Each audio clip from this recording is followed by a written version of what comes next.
Hey, welcome to Firescale Audiobooks. If you're enjoying the stories, we'd love it if you subscribe to the channel. And if you have a moment, drop your thoughts in the comments. We'd really appreciate hearing from you. I'm T telling you, it's dangerous. I'll attack if you don't retreat. TSK. An A-ranked swordsman should have more authority in his voice. Colt said, "Get out of the way, kiddo, as you don't want to die tonight. Don't you know who I am?" The warriors protecting the vice president's office looked at each other and shrugged their shoulders. Why would they know someone like Colt? Seeing their reaction, a vein popped up on his forehead. Even the warriors of his previous guild didn't recognize him. It had been a few years, but heck, Johnny, Aiden, and Azariah had been members of the first batch of warriors the Flying Swords along with him. If it wasn't for the good-for-nothing president of their guild and that backstabber Jake, they'd still be working here. Taking revenge on them was one of the reasons that had agreed to destroy the guild once and for all. Annoyance washed over his face just by thinking about the incident that nearly destroyed their peaceful life. Anger suddenly blossomed in his chest. The warrior in front if Colt hesitated for a moment before charging on him. But before they could do so, the warriors guarding the entrance and the other personnel standing to the side started to float up into the air at the same time. A mysterious force was moving them against their wish. They had no control over their body. Their startled eyes headed towards the person standing behind Colt, who they guessed was the culprit. "Do you know who I am?" Azariah whispered as she threw the warriors at the door leading to the vice president's office. "K.A. Boom. Hey, don't go on stealing my targets." Colt gritted his teeth at Azariah, who walked into the office like nothing happened. One of the warriors was still conscious and tried to attack Azariah, who effortlessly dodged all of his attacks and used her powers once again to throw him out of the window. The guy kept screaming as he fell towards his doom. "Stupid idiot. Why the hell do they keep attacking when they know they'll fail? I didn't think they'll be this loyal to this guild." Colt shrugged his shoulders. Looks like the guy died in vain. There's no one here." Azariah calmly spoke. "Bet Johnny and Aiden already found them." Once they were successful in breaking into the building, the team got divided into three. Johnny and Aiden went to look for the president, while Azariah and Colt went to find a vice president. Arnold and Nathan were tasked with cleaning the lower floors, because that's where the A and B ranked warriors were at. "Try using your sensory magic again," Colt suggested.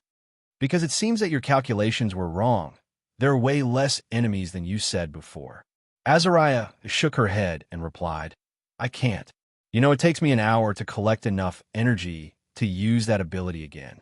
But you're right, the mission is sailing too smoothly. Let's head towards Johnny and Aiden. Complete the mission and head back." "Going already?" "But the fun is about to begin." A voice came from behind. Azariah and Colt simultaneously turned around to see a man leaning against the door leading to the vice president's office. "Hey, Jake, it's been a while." Colt smiled. "How's the guild been treating the backstabber?" "Backstabber? I think you're talking about my loyalty for the guild. After all my efforts, save the guild from collapsing." Jake smiled back. "Save the guild? Oh, please, just save your crap for later after we beat the SH*T out of you." Azariah prepared to cast her ability. "Geez, is this the way you treat your ex?" Jake shrugged his shoulders. "Looks like I'll have to teach you everything from the scratch, my dearest slave." Colt's gaze was solemn as he clenched his fists. A black flame began to flow down his arm. The veins popped up on his arms. The next instant, a shockwave was sent out in all directions, as leaped at the person who he once considered his brother. Jake barely dodged the punch, but the might of his fist shook the entire floor. The shockwave shattered the glass windows. The entire building began shaking like crazy. The intense killing intent from Colt seemed to have frozen the space around him. But Colt didn't stop there and kept bombarding his cannon like fists at Jake, who kept dodging them all. "Did you get slower, brother?" Jake smirked as he dodged yet another punch. "Maybe I got faster? Either way, it's been fun, but now I'll dash." Before Jake could complete what he had to say, a mysterious force slammed him against the wall next to him, knocking him off balance. "I never thought you'd be foolish enough to attack two S-ranked warriors alone." Azariah said as she joined the fight. Who said I'm alone? Zydag Nishamalak.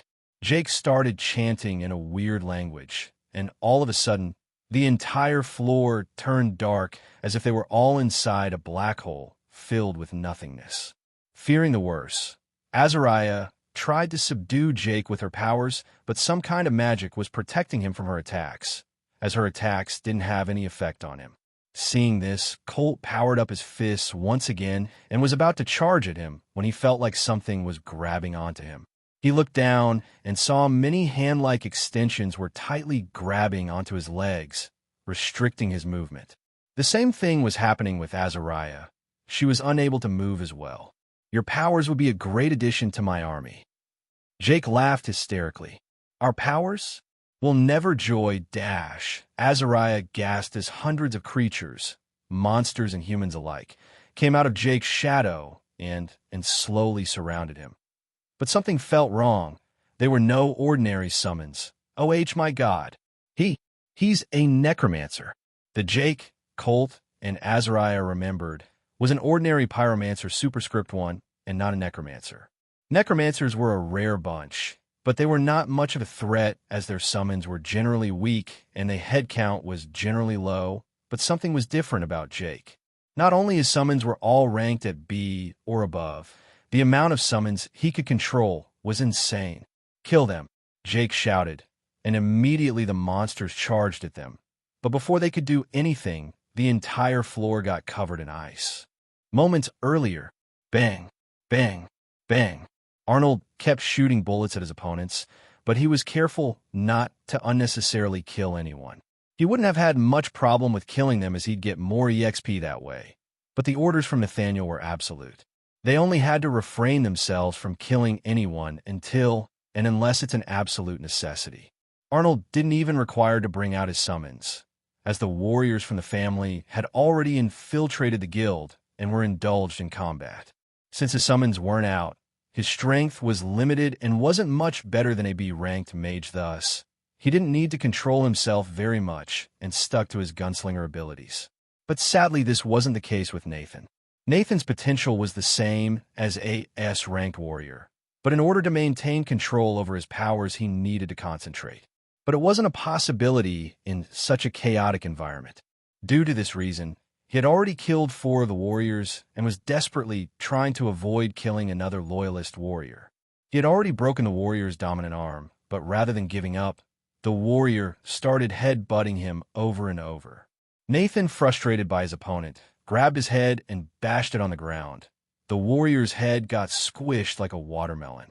As soon as he had taken care of his opponent, a swordsman charged at Nathan. The attack was sudden, and thus Nathan couldn't defend himself. The sword managed to graze his shoulder. Nathan was consumed by fury. Enraged, he snatched the sword away from the warrior and thrust it into the warrior's exposed abdomen, killing him in an instant.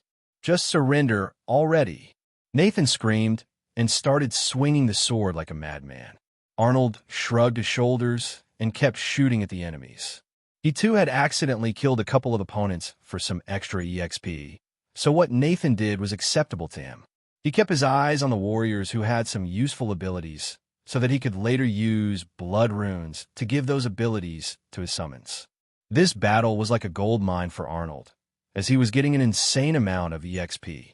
He wanted to use all of it at once when he reached the 10,000 mark and hence kept storing them. He was happily shooting people in their limbs when another notification popped up on his interface.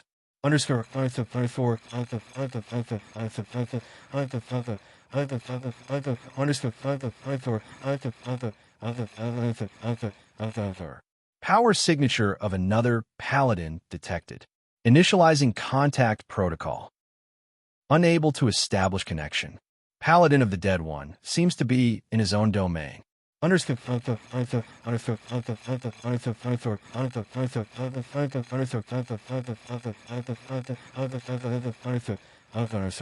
What bang are you bang talking about?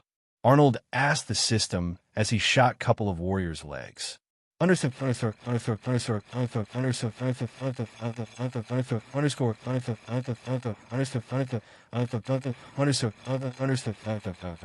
Paladin are fighters who are picked by the higher entity to be their vassals and a proof of their existence.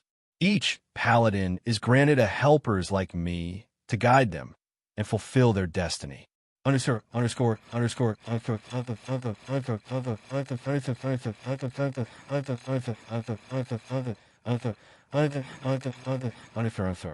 Higher existence? Are they gods? Bang, he mumbled. Underscore.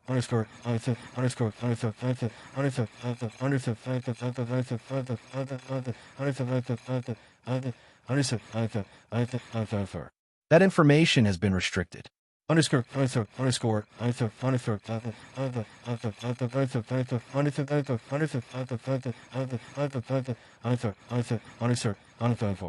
I don't care that it's restricted. You live in my body, so think of it as your rent.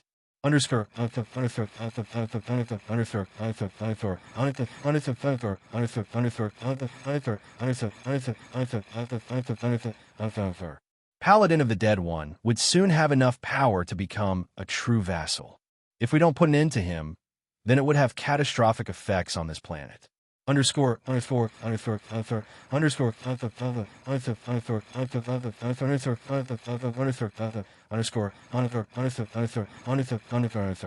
I'm bang not going bang anywhere until you answer bang my questions.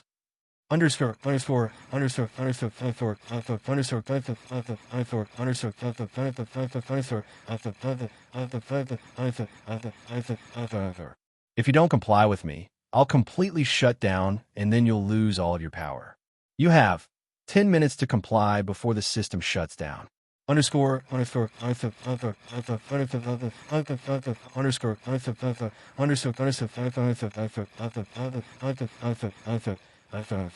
At this moment, a countdown appeared on Arnold's interface. We're going to have a long conversation when all of this is over. Arnold sighed and raced towards the direction the system pointed him to.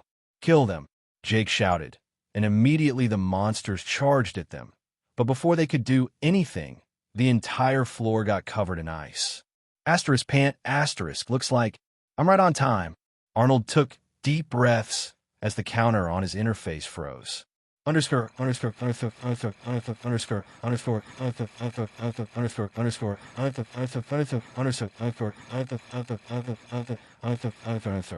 You have 15 seconds to comply before the system shuts down. Task completed. Countdown stop.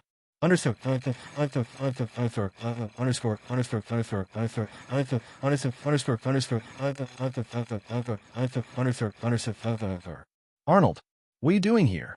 Just leave. You don't have a chance against him. Colt shouted with all his might. Says the man who can't even move. Arnold snapped back. He then used elemental control. Let's see. Once again to subdue the zombies by freezing their legs, before quickly firing a couple of bullets at Jake.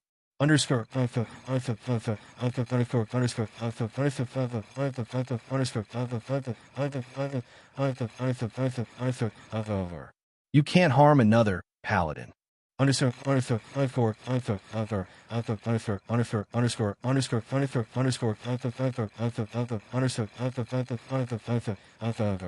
You frigging kidding me? Arnold thought. First you tell me to eliminate him, and then you tell me I can't even harm him. You're the pipsqueak who abandoned the guild, aren't you?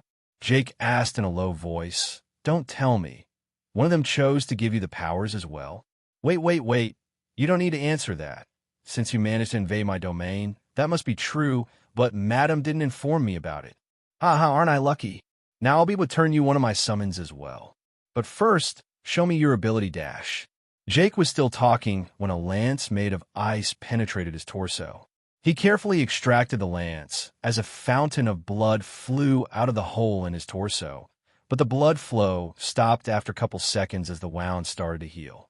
The healing wasn't caused by an ordinary healing spell. Essence of life, superscript 1, huh? Looks like some of our abilities are same. Arnold said as he called out one of his golems to throw the frozen lance. Even though I can't cause him any harm, it seems like that rule isn't applied to my summons. Cooldown of Essence of Life is about 1 day, so he wouldn't be able to use it again, but that means he'll be on guard from now. Looks like I'll have to use him sooner than I expected. Arnold's thought. You dare to mock me? You low-leveled son of a bit asterisk H. Jake was enraged. I'll show you what truly means to be powerful. The zombies who were frozen by Arnold's ability severed their legs and started crawling towards him. Now, this is going to be troublesome. Why won't they die? Frustration appeared on Arnold's face. Bang, bang, bang. He kept shooting at the zombies, but they kept getting up. It didn't matter to them if they didn't have an arm or a leg. Hell, they got up even after Arnold blew their heads off. They just kept coming. He must have chosen the Black Shaman class as his main class. Damn it. Why did he have to have a system as well? Looks like I'll have to call him out after all. Let's hope he'll be able to copy his abilities. He glanced at the other side of the void, where Jake was busy fighting with a couple of Arnold's golem along with Colt, while Azariah was helping him to take care of the zombies. Arnold had suggested this plan so that Jake would lose control over the zombies as Colt and the golems would distract him, but so far, they were failing miserably. Moreover, this wasn't the only problem that he had. You're inside someone else's domain.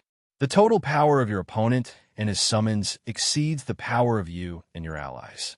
Your domain rights are being overridden by the paladin who activated his domain first. Damn it. The term overridden meant that he couldn't call out his summons to aid him in battle, and unlike Arnold's summons, these zombies couldn't be destroyed easily. The only way he could think of to kill them all in one go was to use the Hellfire, but it led to another issue.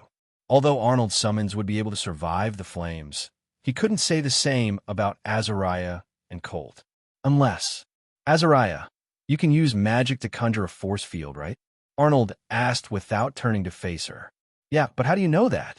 Azariah was confused because no one except Johnny, Aiden, and Colt knew about this ability of hers. Not even Nathaniel. Never mind that, just get close to Colt and wait for my signal, and then use your magic to cover yourself up, along with Colt. Arnold didn't want to disclose any more of his abilities to them. They had already seen too much and hence refrained himself from telling her about his probe ability. But can you handle them on your own? She pointed towards the zombies who were rising up once again. Just do what I say for once, will you?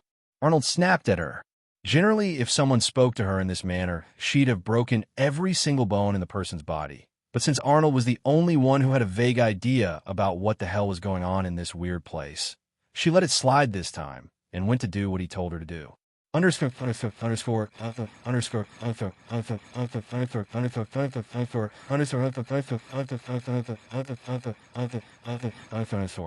Arcane Flames.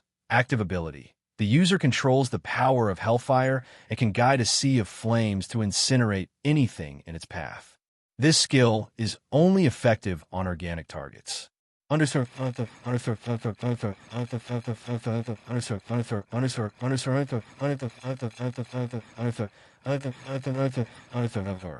Organic targets. Zombies maybe be dead, but they still have their bodies. Who knew watching Master Chief burn through the flood would help me out someday like this? Arnold smiled, remembering the game he used to play a lot. He tightened his grip on the Spectre gloves. I hope the gloves would be able to hold on. Do it now, Arnold shouted as blue flames gushed out of the palms of his hands. Like a tsunami, the zombies got drowned in the sea of flames. Arnold's summons were immune to the flames as they were made of stone and ice, and Azariah had covered herself and Colt with her force field, so they weren't affected by the flames either. But Jake wasn't affected by Arnold's flames either. After all, one paladin couldn't harm another paladin. You think your flames can destroy my pawns?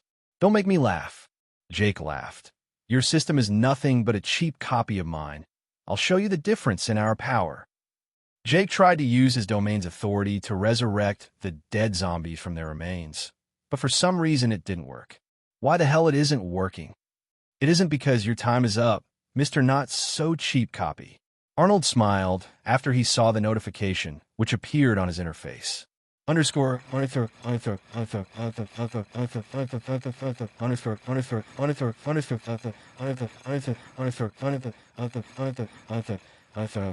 The power of you and your allies is more than your opponent. Your domain rights have been restored. Opponent's authority over the domain has been revoked. underscore underscore underscore underscore underscore underscore underscore underscore underscore underscore. When Arnold had used the arcane flames, he hadn't expected this to happen, but he wasn't going to complain about this turn of events. No matter what class or subclasses Jake had, he wouldn't be able to take down two S-ranked warriors and so many others on his own without his summons. Arnold, on the other hand, could now finally call his summons out. Void open. Arnold gave the command, and numerous holes appeared around him, and all of his summons emerged from within. Duke appeared on the battlefield to lead the 15 frost golems, while Cerberus appeared along with his pack of 17 lava hounds, and Talos was leading the 12 newly built automatons. The summons quickly surrounded him, but they weren't the only ones to do so. Underscore underscore underscore underscore underscore. You have obtained a new type of summon. The Deceased. Total head count 124. Rank A 4. Rank B 15. Rank C 45. Rank D 60. You can use Void Call to call out your new summons. You don't have the Black Shaman class. Hence, you cannot increase the amount of these summons. Underscore, underscore, underscore, underscore, underscore, underscore, underscore, underscore, underscore, underscore, underscore, underscore, underscore, underscore, underscore. Just how many people did this as Asterisk Hole killed? Arnold thought as information about the decreased popped up in his interface. Well, it's not like I'm any better than him. If I had picked the Black Shaman class, I'd be doing the same thing. Moreover, does this mean that I can absorb anyone's summons as long as they are in my domain? While Arnold was rejoicing the fact that the number of his summons had increased exponentially, Jake's face was filled with anger frustration as he saw all of his summons turning against him one after another. He knew it was impossible for him to win under these circumstances. Damn it! What rank is that guy? Jake thought. How can he possess such destructive abilities? Underscore, underscore, underscore, underscore, underscore,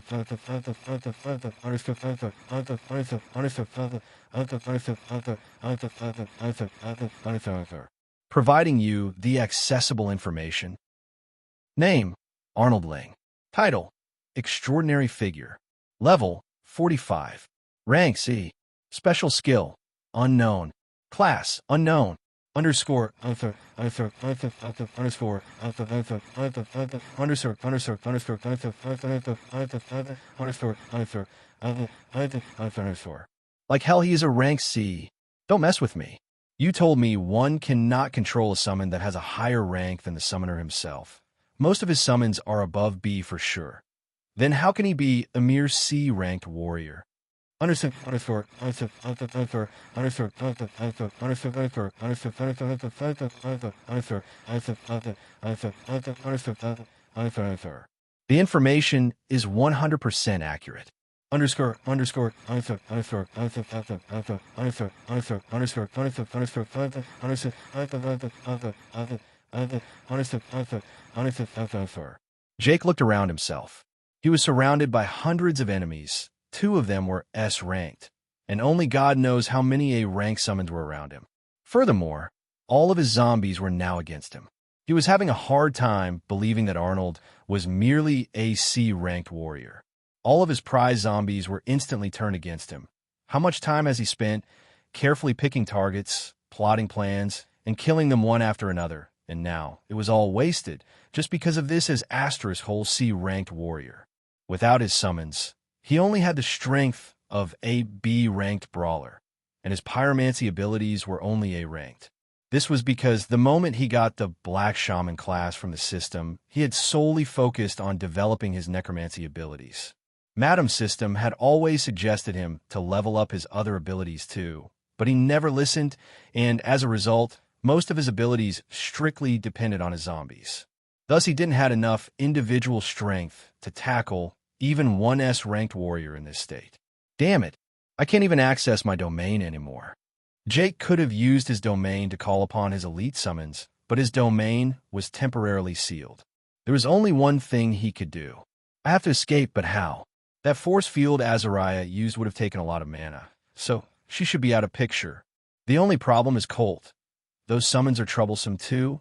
I can't think of any way. Madam System, help me out. Understood.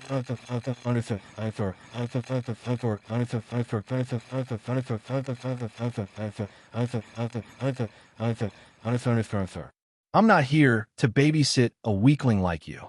If you can't break through here, I'll terminate our contract and look for a better vassal. You're worthless. You have 10 minutes to comply before the system shuts down. Underscore.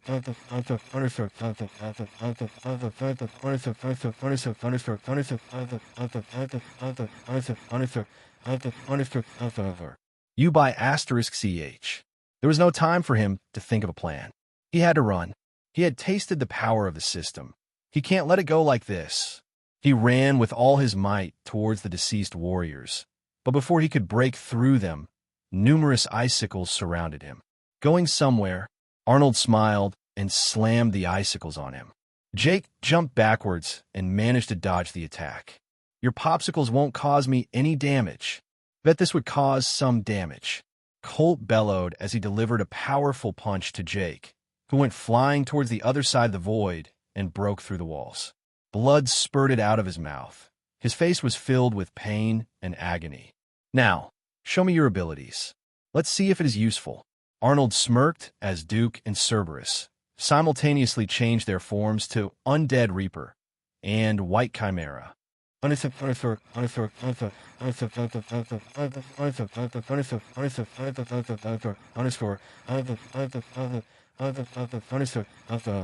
Sync skill unlocked. Circle of Death. Passive skill, exclusive to summons. When the Undead Reaper is called to the battlefield along with the deceased, attributes of all undead units increases by 15%. Beast Howl. Passive skill, exclusive to summons. When the White Chimera is called to the battlefield along with the beast class beings, attributes of all beast units increases by 12%. Underscore.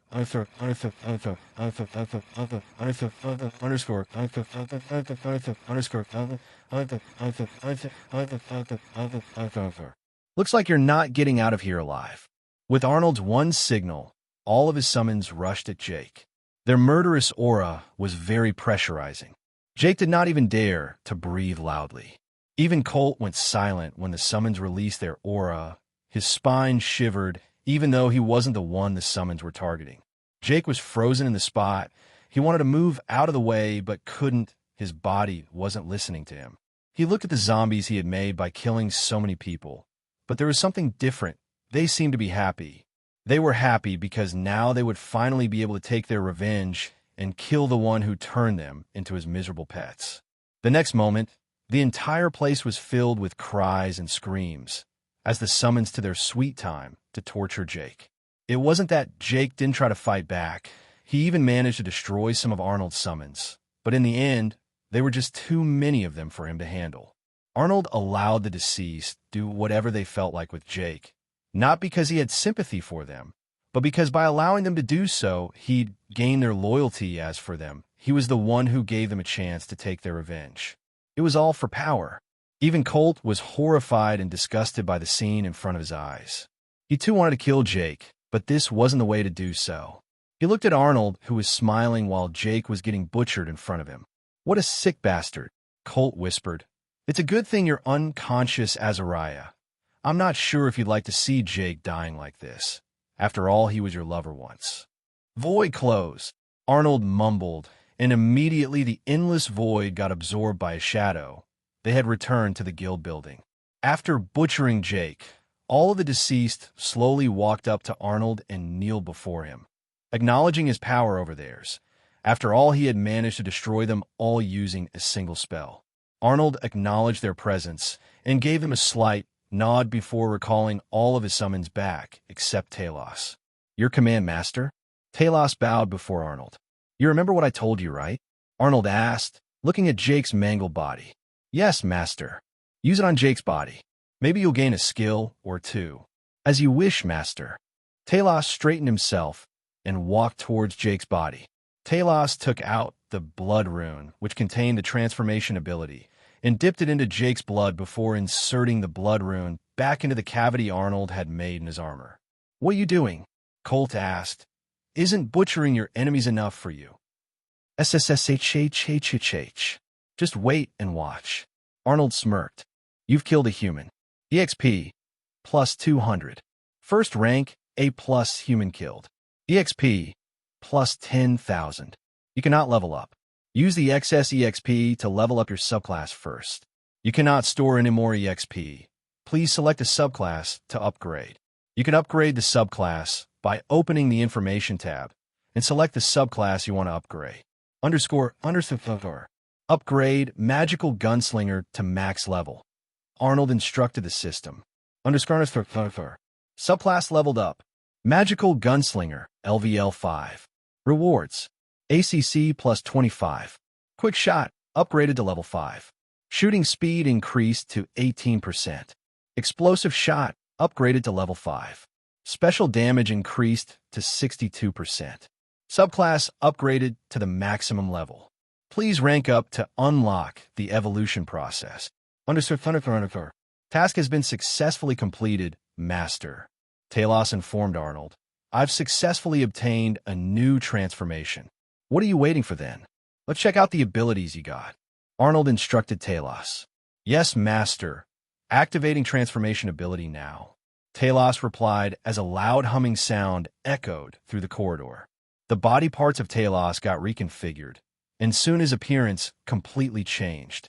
It was like Jake had came back to life. Colt was flabbergasted. He personally knew many warriors who had shape-shifting abilities, but they could only change into monsters and not into other humans. Moreover, the thing that transformed into Jake wasn't even a living being. It was a damn robot. He looked at Arnold with mixed feelings. On one hand, they were alive thanks to him, but on the other hand, he was a merciless demon who would kill anyone who went against him. Moreover, Arnold possessed way too many mysterious powers and abilities that he had never seen before. Colt knew Arnold had creationist abilities, as he wasn't the only one that had such ability, but then he had never seen someone who could build such lifelike robots who had the ability to change into living beings. Even after seeing so many abilities of Arnold, Colt felt like he had only seen the tip of an iceberg. No wonder he's able to fight people who are way out of his league. What a monster. It's better than I expected it to be. Arnold smiled. He was carefully inspecting Talos' transformation for any discrepancies, but it was perfect. It definitely looked like Jake Skylander. The transformation had managed to perfectly generate the clothes Jake was wearing. Now, only one question remained in Arnold's mind. He used the probe skill on Talos. Name, Jake Skylander. Form, human. One more form's available. 2 forms can be added. Level, 82. Rank, A. Role, combat, automaton. Affinity / abilities. Deadman's Curse, active skill. Dark Vision, active skill. Torment, active skill. Animate Dead, active skill. Expand to view 4 more. HP, 6530 / 6530.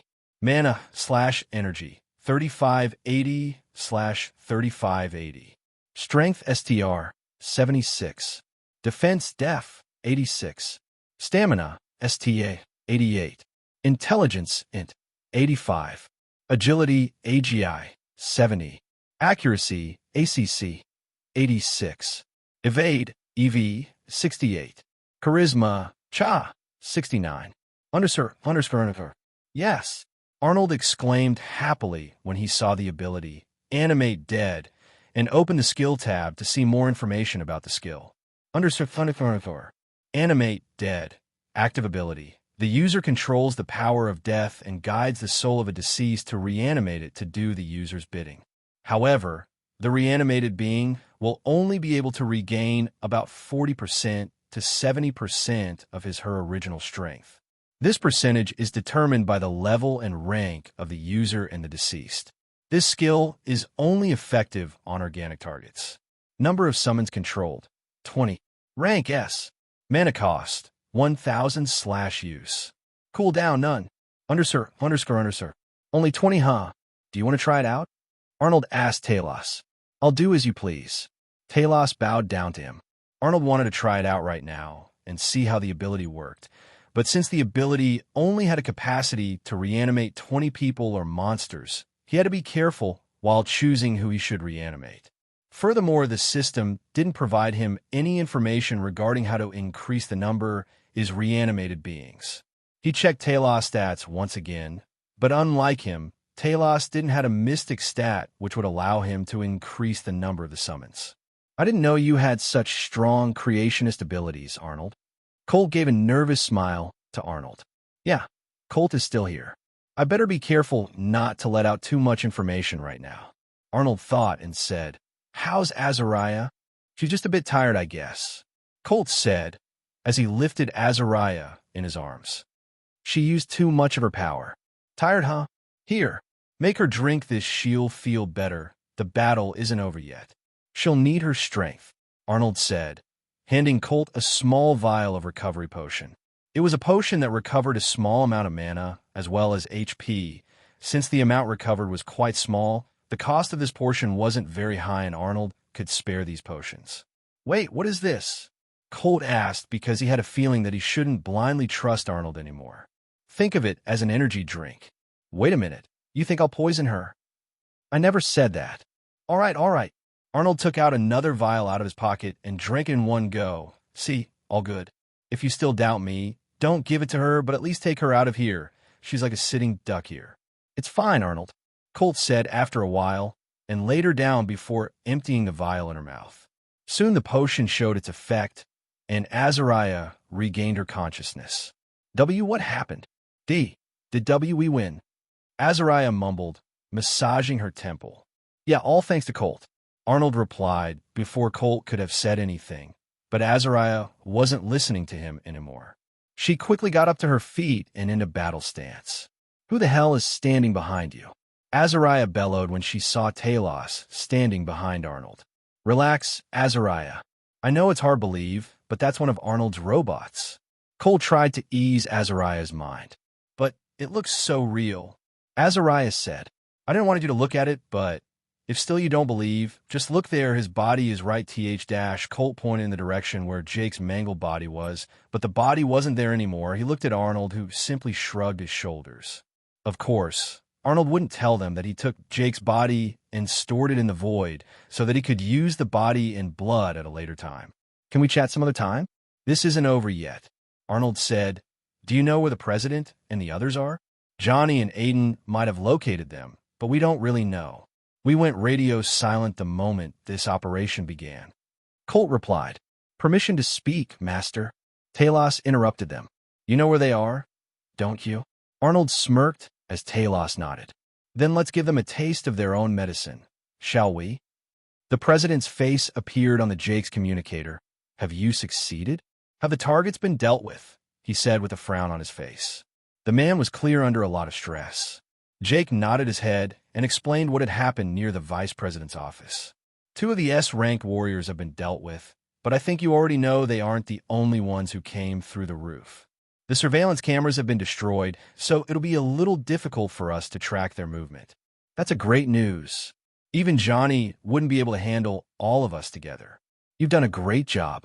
The president's eyes lit up, and the stress on his face completely disappeared. He had been anxious and worried about the attack, but now his mind was at peace. Upon thinking about the possibility of defeating the Black family, his mood was instantly lifted. I'll head up to the surveillance room right now and inspect the area. Jake said, No, come back here at once. As long as we are able to occupy that SS-ranked Bast *RD's *S here, our forces would soon overpower them, and then the Black family would be finished once and for all. The president smirked. Those Bast *RDS thought they can do whatever they want to us. It's time to make them regret their actions. After we're done with them here, we'll mobilize our forces and attack the Black family head-on. You surprised me, Jake. The vice president interrupted the conversation. I'm glad my daughter chose someone of your caliber to be her lover, and not that good-for-nothing Porter. I'll never know why Noah was so dead set on helping that Porter. I mean, sure, his abilities were rare, but there was no need to give him so many privileges. Hell, he even made me force my daughter to try and entice him. When all of this is wrapped up, let's have a family dinner together. I'll have to announce your engagement soon. Ha! Just finish everything up and come on up. We're waiting near the chamber behind Noah's office. Yes, Mr. Vice President. It'll be an honor for me. Jake smiled and disconnected the call. Talos, who had transformed into Jake, looked at Arnold. He had listened the entire conversation and was seething with unadulterated rage. His eyes had a tinge of red glow in them. He was like a volcano, which could explode at any moment. Change of plans. We kill everyone who is in that room. Arnold bellowed. Hey. We need the president alive. We him or the vice president so that we can get to know why they attacked Nina and the others. Azariah, try to calm him down. She's right, Arnold. I know you're pissed, but don't let it cloud your judgment. We have to complete the mission. Cole joined in, but it felt like their words were bouncing off his ears.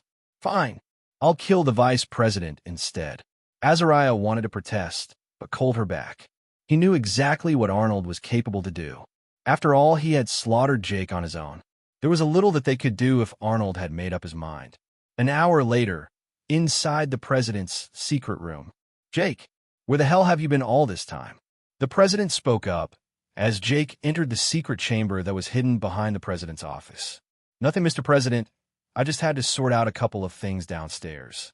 Jake replied as he threw Arnold into the room. A rat was snooping around. Oh, welcome back to the guild, Mr. Ling. Please excuse our improper hospitality. After all, this battle wouldn't have taken place in the first place if it wasn't for you. Noah, the president, smiled brightly. But soon this battle will end, and so will the Black family. And it's all thanks to you. Huh. I hope you're not planning on keeping him alive as a trophy. John asked Noah, this guy is troublesome. It'll better just to kill him off. Arnold looked around the room. Noah, John, Alice, Yell, Maya, and a few others were inside the room, looking down on Arnold. I think I'll kill him once we get hold of his sister. He should at least see his sister one last time. Noah smirked. Or should I kill you right away? Ugh, I can't decide what to do. Noah then grabbed Arnold's neck and lifted him up in the air and threw him near John. Arnold was like a ball they were playing around with. Just wait a bit more. They'll be here soon. It's not the right time. Arnold thought. You could have attained a lot only if you sacrificed your worthless sister, TSK. What do we do now? You had your chance, but you blew it. You'd have been quite a good addition to our team. John said, and looked at El. El, would you like to do the honors and get rid of him? Without any remorse in his eyes, El took out his sword and walked up to Arnold. Thank you for helping me back in the dungeon. I wouldn't have made it out without you. I'd have apologized for what I'm about to do, but what can I do? I don't have a family backing me up, so I can't just walk out of the guild like you did.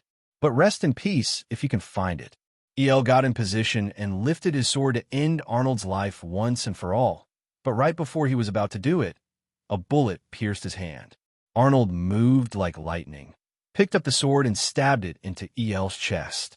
Good thing you cleared it out. Otherwise, I'd have felt a little bit uncomfortable killing you.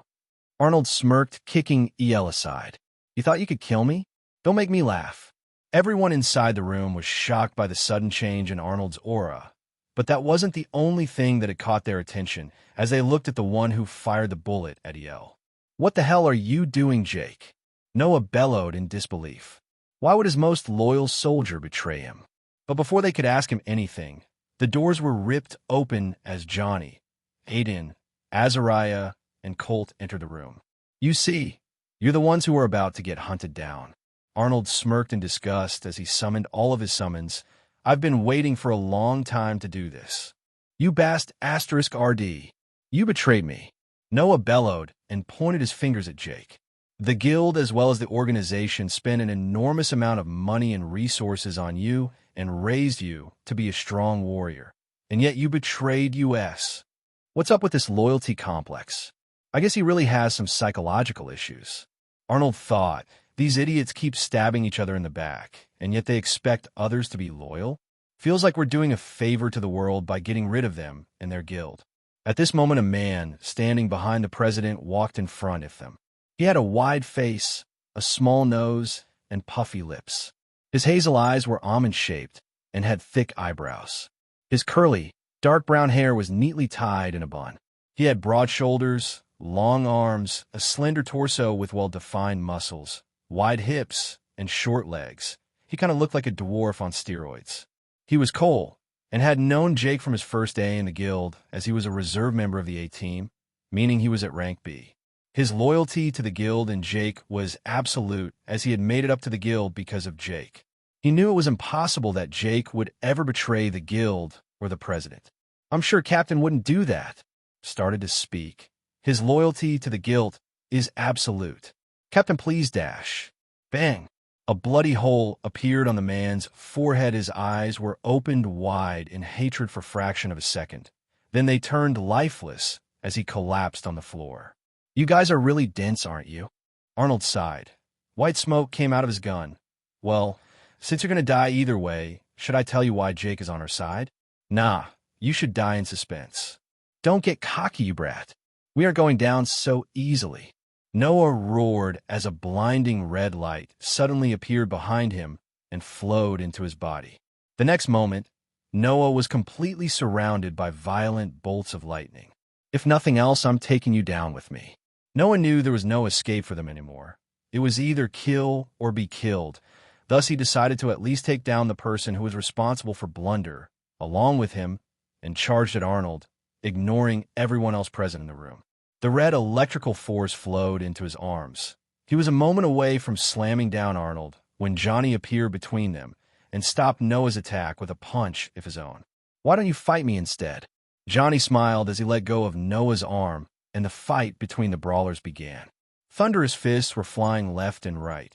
Noah was desperately trying his best to match up to Johnny's agility, but it was clear that Johnny was out of Noah's league. After all, Johnny was a SS ranked warrior, while Noah was a S+ ranked warrior. They were moving and attacking each other at such a high speed that their afterimage started to form and follow them. Arnold was barely able to see what was happening in front of his eyes. John tried to jump over them and aid Noah in his fight with Johnny, but Colt intervened and stopped him from doing so. Soon they were engaged in combat as well.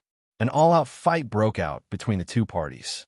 Aiden didn't need to hold back his ear-piercing voice, as members of the Black family were equipped with special noise cancellation earbuds. So he shrieked loudly, but it looked like the enemies were prepared for his attack, as only 5 to 6 people were affected by his attack. There were only 20 or so enemies inside the room, while there were 5 of them along with 24 or so Arnold summons. But the room was already crowded, and Arnold couldn't call out any more of his summons. Since the space inside the room was limited, Arnold decided to use his domain again.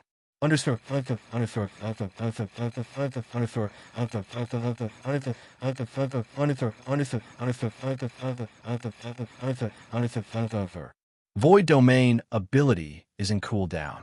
Please wait for 1 hour, 26 minutes, and 58 seconds hours before reactivating the ability.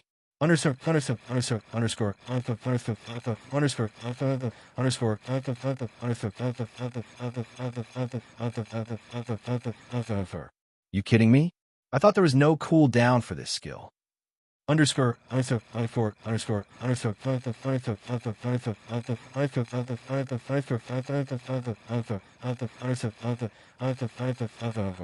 The user can use the ability to enter or exit your domain at any time, but there is a cooldown period of 2 o'clock hours if the user wants to summon his surroundings into the void domain.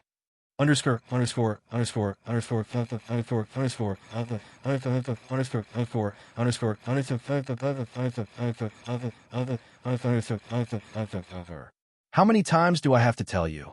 Do not skip these important details whenever I get a new skill or ability. You're going to get me killed someday, for God's sake.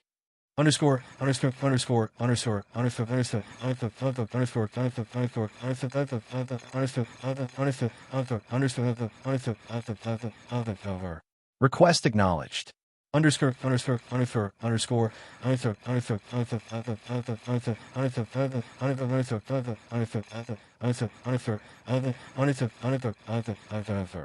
TSK. Sometimes you're really a pain in the dash. What are you spacing out for? We're not here to some get-together. Just hurry up and do something. Azariah shouted as she used her abilities to attack a couple of team members. Weren't you the one who wanted to kill them in the first place? What did you say? Oh yes, I'm going to kill everyone in the room. If so, then why are you just standing there for? You talk too much, you know that, right? Arnold said in an annoyed tone. He prepared to attack the enemies in front of him, but someone attacked him before he could do that. With 2 heavy blows, Arnold was sent flying. His legs hit the ground with a loud thud, and the metal flooring was actually dented by him.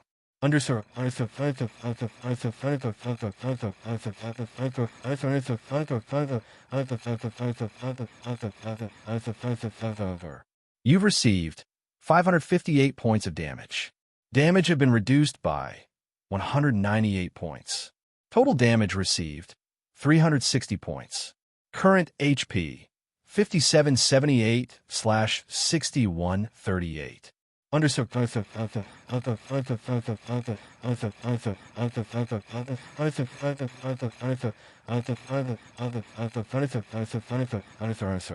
As the message flashed in front of Arnold's eyes, he angrily looked at the one who attacked him. What kind of monstrosity is this thing? Arnold mumbled when he saw the half-human, half-beast that was standing in front of him.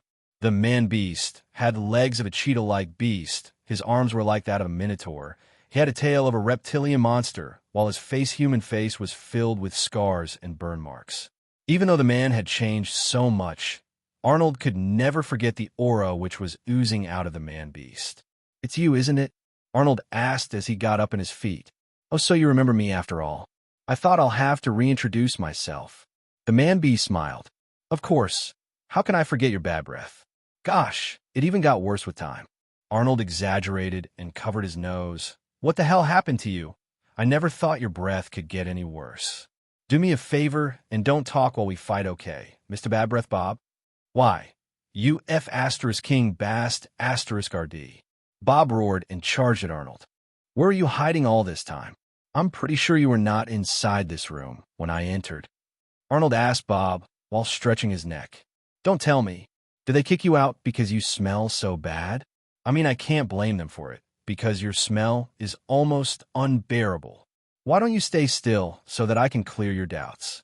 Bob was irritated because none of his attacks were working. "Stop squirming." Bob tried to use his tail to get a hold of him, but Arnold used astral magic to phase out of the real plane and into the astral plane at the last moment to avoid getting caught by his tail and used the probe skill on him.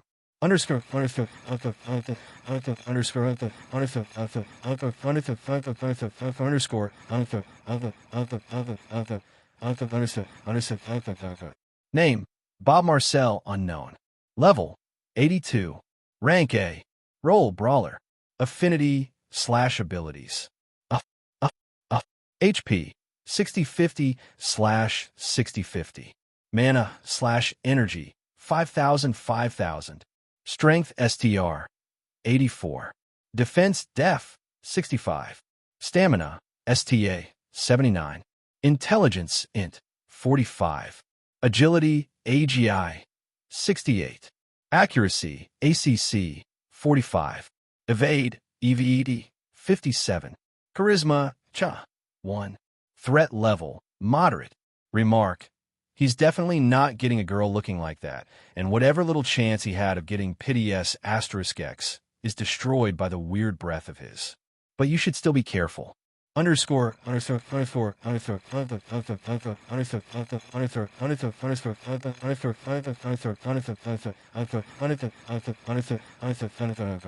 All those enhancements, TSK, it's nothing but a wastage. If they really wanted to improve your abilities, they should have implanted a new brain and an inbuilt mouth freshener instead. Arnold kept taunting Bob. "Shut up," Bob bellowed, and once again whipped his tail at Arnold, who effortlessly dodged the attack, but sadly the guild warrior standing behind him couldn't. Crack. Unlucky guy, just one shot broke his leg. At least it's going according to plan. Arnold was intentionally provoking Bob, hoping that he'll lose control of his attacks and maybe hit the guild members instead. And for the first time in his life, his plan was actually working. The only thing troubling him was the fact that his bullets weren't able to penetrate through Bob's beast-like skin. "By the way, do you mind telling me who gave you such enhancements? It's the first time I've seen something like this." Arnold smirked. "I'll tell you, when I'll kill you." "Geez, dude, stop shouting. You'll make me all stinky." None of the zoos will ever take you in if you don't do something about your breath. All of a sudden, the air surrounding Bob started vibrating vigorously. His aura started getting darker and darker. It felt like he was increasing his power level. His aura kept getting darker and more ominous with every second. Underscore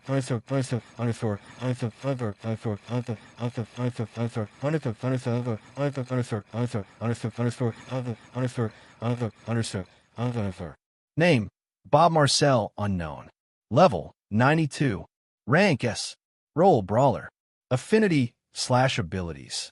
Uh, uh, HP 7150 / 7150. Mana / energy 5000. Strength STR 94. Defense Def 85. Stamina STA 99. Intelligence Int 45. Agility AGI 78. Accuracy ACC 55. Evade EVED 57. Charisma Cha 1. Threat level high. Remark: if it would have been a bachelorette show, then you could have won easily against him. Not sure if you can beat him in combat, though. If worse comes to worse, then you'll get your A**s kicked. Nothing you're not used to. Underscore underscore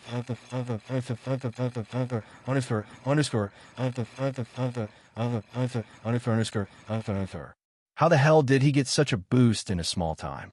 Don't tell me. He has a special ability like I do. Not bad-mouthing my enhancements now. Huh. I've been going way too easy on you until now. Bob was really calm now. It was like someone had hit a reset button to switch his mood. Last time when I lost against you, the leader tortured me for so long. He dismembered my body parts one after another and exchanged them with body parts of various monsters. He did all of this without giving me any anesthesia. The pain was unbearable. It got to the point where my receptors stopped responding to the pain and I lost all sense of it. But that's not the only side effect. My appetite is gone. I can't even eat food anymore. I lost everyone I knew, my family, my friends, my love, everything. In order to make my body to accept these changes, they did numerous experiments on me. They did whatever they liked to me, as if I was their toy. You destroyed my life, and now I'll destroy yours. Bob launched himself at Arnold, who barely managed to dodge in time, but it wasn't over yet. Bob's reaction time had improved significantly after powering up to S rank. He quickly turned around and threw a punch at Arnold, hitting him in the chest.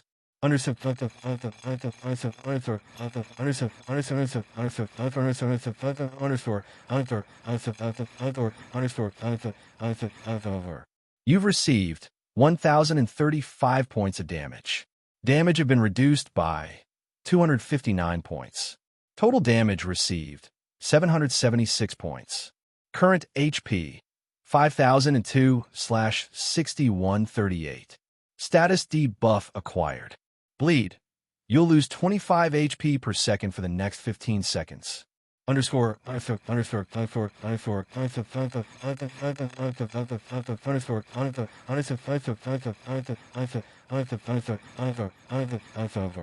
Skinning pain came like an earthquake as Arnold was thrown out of the room and into the corridor.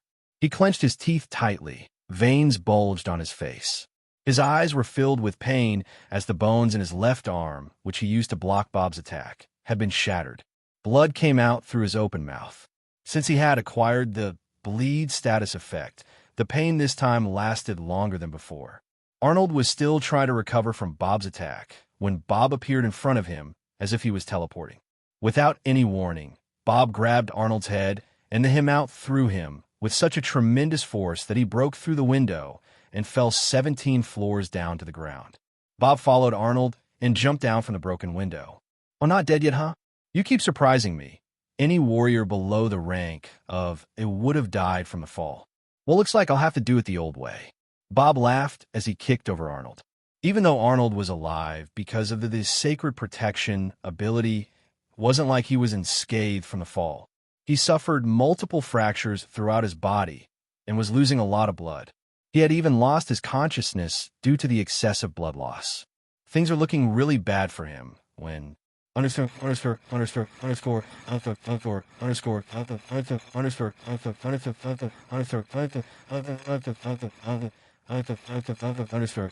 underscore. The host has his unconscious and is unable to respond to the system's commands. Immediate attention to host's body is required. Failing to do so might cost the host to his life. Following the system protocol, temporarily taking control over the host's body. What happened here? Arnold mumbled once he regained consciousness. The first thing he saw was the massive crater in front of him. All of his summons were standing around the crater looking at him with utmost respect. Arnold slowly made his way to the edge of the crater and saw a blood-mangled body of the once proud and strong Bob. His body was scattered into pieces around the crater. As Arnold looked down into the crater, his arms started shaking like crazy. His hands and robe were covered in blood. Even though Arnold had already killed quite a few people and had seen many gruesome things, the aftermath of the battle, he was looking at was something no human could have ever achieved. The last thing he remembered was getting thrown out of building and hit the ground. Then his memories were hazy. He tried to recall anything, but it was all in vain. System. What the hell happened here? Arnold shouted with mixed emotions. He was happy that he was alive, but not having any memory of the fight definitely agitated him. When the system failed to reply, Arnold quickly turned towards the Talos, who was still transformed as Jake. What the hell happened here, Talos?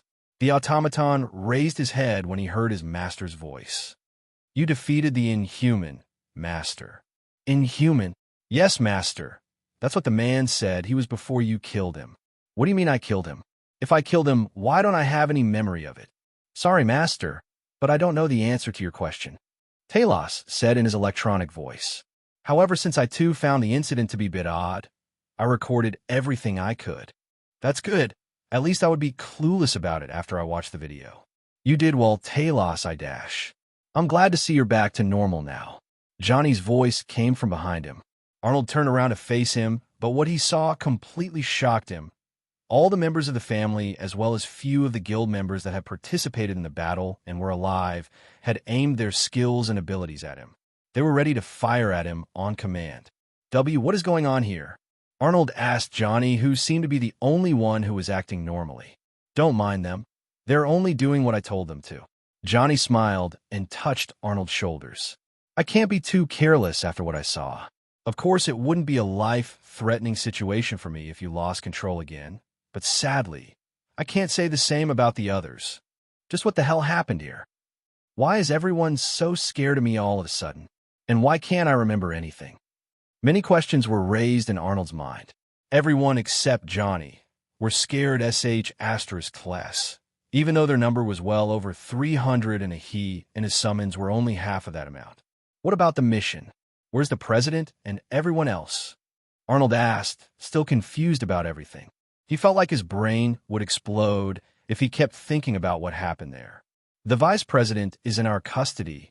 Sadly, his daughter and a few others were able to escape. As for the president, he nodded at Nathan, who came forward carrying a body bag with him. He died while fighting me. I'm pretty sure it wasn't due to the fight. Something else might have happened. Maybe a heart attack? We won't know for sure until the post-mortem is completed. Arnold silently nodded. The others were still pointing, ready to unleash their skill on him, which made him feel uncomfortable. Could you tell them it's all right now? I feel like I'm being interrogated right now. Haha, of course. Johnny laughed and signaled everyone to relax. Everyone sighed in relief, but didn't dare to move from their spot. Again, I'm sorry for the cold atmosphere. It's all right. Nathan and the others can handle the cleanup. Colt, Aiden, what was the chief's response? The police will overlook the incident. Not that they had much choice. As far as they are considered, the members of Black family were never here. Aiden replied. A fire broke out and consumed the guild in its entirety. It is suspected that the guild had been storing a highly inflammable monster material, which caused the incident. How does this story sound? Pretty good, I must say, Johnny replied. Well, that settles it. We should head back now. Could you wait for a second? I think I dropped something in the crater. I'll be back soon, Arnold said, and jumped into the crater. Bob's body would still be of use. I can try to resurrect him using Jake's skill, and if that fails, I can still use his blood to get new skills, and if he's resurrected, maybe he can tell me about those weird enhancements. It'll be problematic if enemies like him kept popping up again and again, and after that's been taken care of, I can watch the video that Talos recorded. It's important for me to know exactly what happened here tonight after I lost consciousness. With this in his mind, Arnold stored the bits and pieces of Bob's body into the void and canceled his summoning. Just when he was about to leave, something felt weird, as if someone or something was intently staring at him. At the rooftop of a building, near the Flying Swords Guild. "You think it's him?" A woman wearing a blue hood asked the person next to her. "After the scale of destruction he caused, I'll be disappointed if he isn't." A crimson-skinned woman replied. She had a lean face with an oval jaw, a thin nose, small ears, bony cheeks, and small lips. Her pale and seductive blue eyes were puffy and had thin eyebrows. The way she maintained her image showed off how sensitive she was about her looks. Her elbow-length, straight, bright pink hair was neatly braided. She had toned arms and hands with long fingers, a long torso with modest breasts, plump hips, long legs, and proportionate feet. There were multiple rings on her right hand. I never thought we'd meet him so soon. We're not. At least not yet. Immortal One wouldn't be pleased if we attacked his vassal directly. It'll be against the rules. So what do you suggest? Make our pawns stronger. I'm not giving up on this world. I won't let the Immortal One steal another world from me, Dash. By me, you mean us, right? A black-skinned man interrupted the Crimson Woman. The man had an authoritative feel about him, because the moment he spoke up, the other woman instantly bowed down to him. Of course, the crimson-skinned women replied. But stopping the Immortal One wouldn't be sufficient. We'll have to stop the other 5 as well. The woman wearing the hood intervened. I've really started to like this game, but I'm tired of losing to the Immortal One. The man waved his hand as his eyes located Arnold. The feeling's mutual. That's why the 3 of us must unite. The hooded woman replied. Indeed, the man smiled. Unite and rule. 6:13 a.m. at the Black Estate. In Arnold's room. Should I go and wake Nicole up? No, I should take care of the things I have to do first. Arnold thought as he opened the void and called Talos out. Talos was back to his normal form as he came out of the void. Master, you summoned me? Talos asked as the void closed behind him. You said you've recorded everything that I did, right? Yes, Master. Show me. Yes, Master. Talos' eyes started glowing as he turned toward the wall in front of Arnold. His eyes were like a projector, projecting a movie on a curtain. Arnold saw everything that led up to the moment where bobbed to him out of the window. Whatever he saw was from Talos' point of view. He could see that Talos was about to rush in to protect Arnold, but he was stopped by one of the guild warriors. Sir, why are you doing this? The warrior asked Talos, who had been mistaken for Jake. Cut this crap and show me what happened after I fell down, Arnold said as he massaged his temples. His head was throbbing like it would explode any moment. My apologies, Master. Talos quickly changed the scene to when Arnold was already up and fighting. So by the time you returned to me, I was already engaged in combat with him? Arnold inquired. Yes, Master. I couldn't arrive earlier as the enemies kept coming BAC-. Just carry on with the video. Talos didn't reply and turned back to face the wall. The last thing I remember was the activation of Sacred Protection just before I was about to hit the ground. I wanted to know what happened right after that, but looks like it won't be possible. Arnold thought and continued to watch the video. Bob still had the upper hand and kept pushing Arnold back, but it seemed like his attacks got weaker and weaker with every punch, and Arnold wasn't getting injured by any of his attacks. No, it's not that I'm not getting injured. I'm healing continuously, he thought, but I don't have any abilities that can grant me such strong regeneration. Talos ran ahead to help him out, but Arnold raised his arms, instructing him to stop and not interfere in the fight. But something was off. His eyes were closed. But how am I be able to fight with my eyes closed? But it wasn't the only thing that had changed. Arnold was moving and fighting a way he had never before. Whenever he tried to fight an enemy stronger than him, he had always prioritized his safety and used the Vindicator and the overwhelming number of his summons to suppress the enemy. But this time he was facing the enemy head-on, matching punch with a with and kick with a kick. Arnold wasn't the only one shocked by this change of fighting styles. Bob seemed confused by this sudden change as well.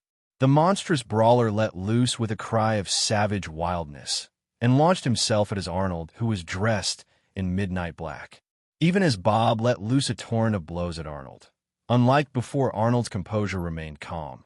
But this led to a smug smile playing on his face as he effortlessly manages to deflect all the brawler's attacks. With every unsuccessful strike, a look of uncertainty and anxiety creeps into the Bob's face.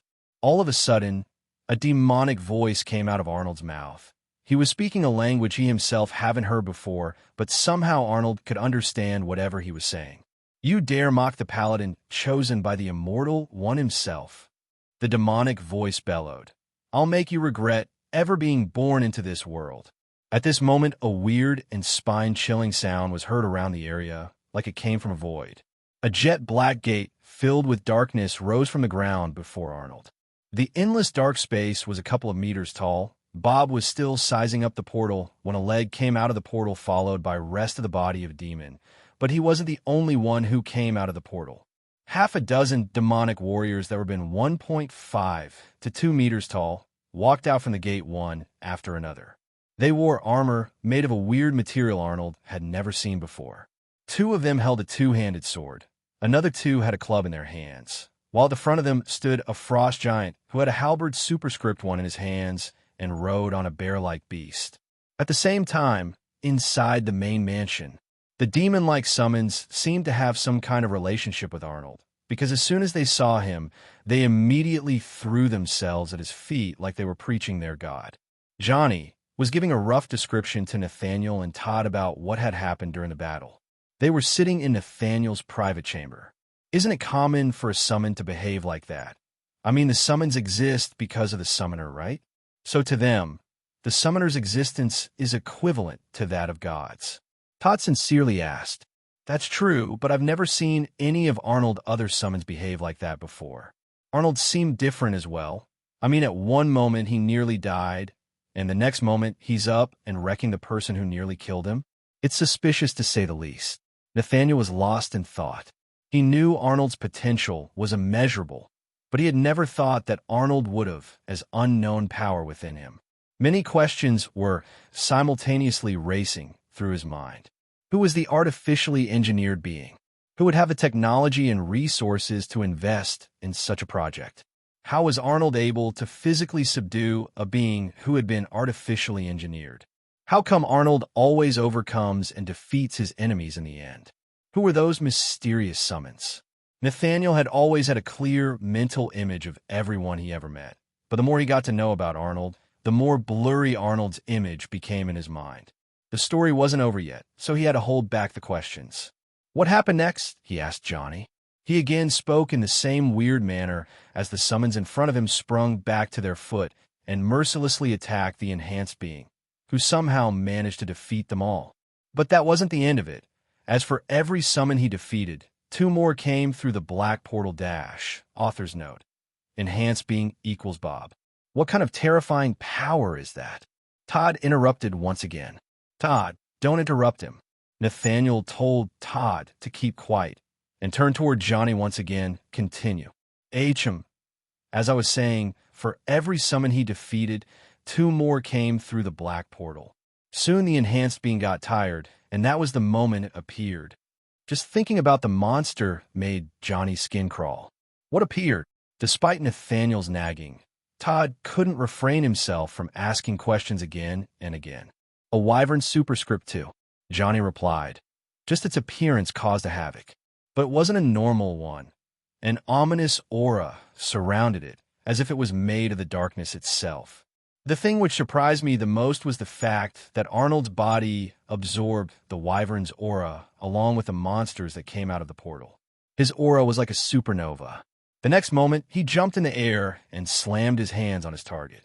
The enhanced being was crushed like an ant. The mysterious summons disappeared once Arnold had one.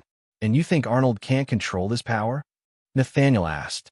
It would seem so, as he admitted he had no recollection of the incident whatsoever. Nathaniel sighed heavily. We have to do something about him. If he loses control here, it would be devastating to say the least. We can't endanger the safety of the family. I have a plan. Johnny gave a rare smile to Nathaniel. We can send Arnold to Rio de Janeiro and let him train under his guidance. Really? Him of all people? Of course, Fernandez is the only SS-ranked psychic mage and the only one in the world who has better mind control capabilities than you. Furthermore, he's an experienced SS-ranked warrior, so even if Arnold activates his berserk mode again, he'll be able to suppress him. Johnny replied. You think he'll agree? Todd asked. Even if we haven't talked in years, he still owes me a couple of favors. Johnny smiled. Don't worry, I'll take care of it. Arnold could barely sleep after what he saw. His mind was clouded with questions that he knew no one could answer. He had tried to seek these answers from the system, which had not been responsive ever since he regained consciousness after his fight with Bob. As of now, Arnold was only able to access the interface and all of the other functions, but he couldn't do anything apart from that. There were no reminders for tasks or the updates usually he got about his missions and stuff. Furthermore, he wasn't awarded any EXP for defeating Bob, but he wrote it off, thinking that technically it wasn't him who defeated Bob, so he wasn't given any rewards or EXP. Just as he was thinking about Bob, he got an idea. He had a lot of questions that Bob could have answered. The only issue was that Bob was already dead. He could let anyone among Duke, Cerberus, or Talos to use their transformation ability to transform into Bob and use his appearance to fool the vice president, who was secretly under the family's custody, and get some information from him. But Arnold highly doubted that John would fall for the trick, and even if he did, most likely he wouldn't have much to share either way. Furthermore, even if his summons could take Bob's form, they wouldn't have his memories with them, as the transformation ability could only give them his physical form and not his mentality or memories, thus making it useless for Arnold to get answers to the questions which even John didn't know. Wait, I could still try that. Arnold thought of a plan and quickly entered the void to carry his plans out. The dark and endless void was as calm as before. He could see his summons doing a variety of things, while the automatons he had made along with Talos were stacked up in a corner and were waiting for his command in standby mode. The undeads were busy in their own world while the golems were testing each other's strength, as they always did. Panzer Superscript 1 was showing off the armor Arnold had given him after they successfully defeated the Bone Berserker, while Duke and Marshall were busy honing their skills. The Lava Hounds are happily chasing each other, while Cerberus was quietly laying down, observing everyone else. The endless void was slowly filling up with Arnold's summons. The moment Arnold stepped into the void, all of his summons stopped whatever they were doing and quickly rushed up to him. They were confused about their master's sudden appearance, as Arnold always called them out wherever he needed anything from them, and had no reason whatsoever to do otherwise. Arnold acknowledged their presence with a nod and moved towards the automatons. Talos, we got work to do. As soon as the words escaped from Arnold's mouth, Talos immediately bowed down to him like he usually did. Your command, Master. Transform into Jake and follow me. Yes, Master, Talos replied, and immediately changed his form to look like Jake once again. Arnold headed towards the corner where remains of both Jake and Bob were scattered, while all of his summons followed him around. Arnold had stored both of their remains here because, even though the time inside the void was faster than the real world, the bodies won't decay inside the void as there were no microorganisms to do so. Also, using the void for this purpose was Arnold's intention since the beginning when he had bought the void domain skill from a shop. Who should I try to resurrect first? Arnold mumbled as he tried to decide who he should resurrect first, as the number of beings that could be resurrected using Animate Dead ability was limited, and he didn't want to waste any of the 20 precious slots provided to him. After pondering for a while, Arnold decided to resurrect Bob for now, because no one else could provide the answers that Arnold wanted. He had also wanted to resurrect Jake, wanting him a question about the origin of the systems and the ones they referred to as higher existence, but then decided not to, as he didn't feel need to seek answers to those questions right now. Arnold also thought that he got always asked the system once again when it is back online, and decided to resurrect Jake in the worst case when the system never comes online, though he doubted that even Jake would know much about these higher existence. In the end, he gave the command to Talos, who proceeded to do as he was told to. The moment Talos activated the ability, the darkness of the void covered up Bob's mangled corpse. Soon the body started to take form as the head got reattached to the body it was once a part of. Soon his monstrous limbs got adjusted to the body as well. Within a few moments, the body of the monstrous Bob was standing before him. Bob slowly opened his eyes and saw Arnold in front of him. Anger filled him once again. Without wasting a single moment, he jumped towards Arnold, wanting to kill him once and for all. Right before his attack was about to connect with Arnold's face, his body froze as if an unknown power was stopping him from doing so. Bob furiously looked around, but nothing was holding him back. He tried to attack Arnold again, but it yielded the same result. "Oh, let me kill you," Bob shouted in agony. "You haven't learned the lesson even after dying, have you?" Arnold smirked because he knew exactly why Bob wasn't able to harm him, as numerous notifications kept informing him about what was happening. "I've turned you into one of my summons. You'll never be able to hurt me or disobey my orders anymore. I'll never give up," Bob shouted and tried once again to punch Arnold, but the result remained unchanged. Arnold massaged his head as it had started to pain once more and said, "Look, it's really fun and all, seeing you desperately trying to do something you'll never be able to, but I can't waste my time trying to reconcile with you. So how about you yield to me and acknowledge me as your master, and in return, I'll try not to mistreat you. How does it sound?" "Never. I was hoping you'd say that. Now bow down to me," Arnold yelled at the top of his voice. You think I'll do dash?" Before Bob could even complete what he was trying to say, the mysterious power forced him to kneel in front of Arnold. Bob tried with all his might to repel the force, but in the end he couldn't do it and had to give in to the power. "You actually thought you, a lowly summon, could challenge my authority inside my domain? How foolish are you?" Arnold said with a sense of authority in his voice and placed his foot on top of Bob's kneeling figure. "Let me tell you this. You will obey me no matter what. If you do it willingly, you'll be awarded, and if you don't, I'll just kill you and resurrect you again and again till you do. Understand?" "Why, yes."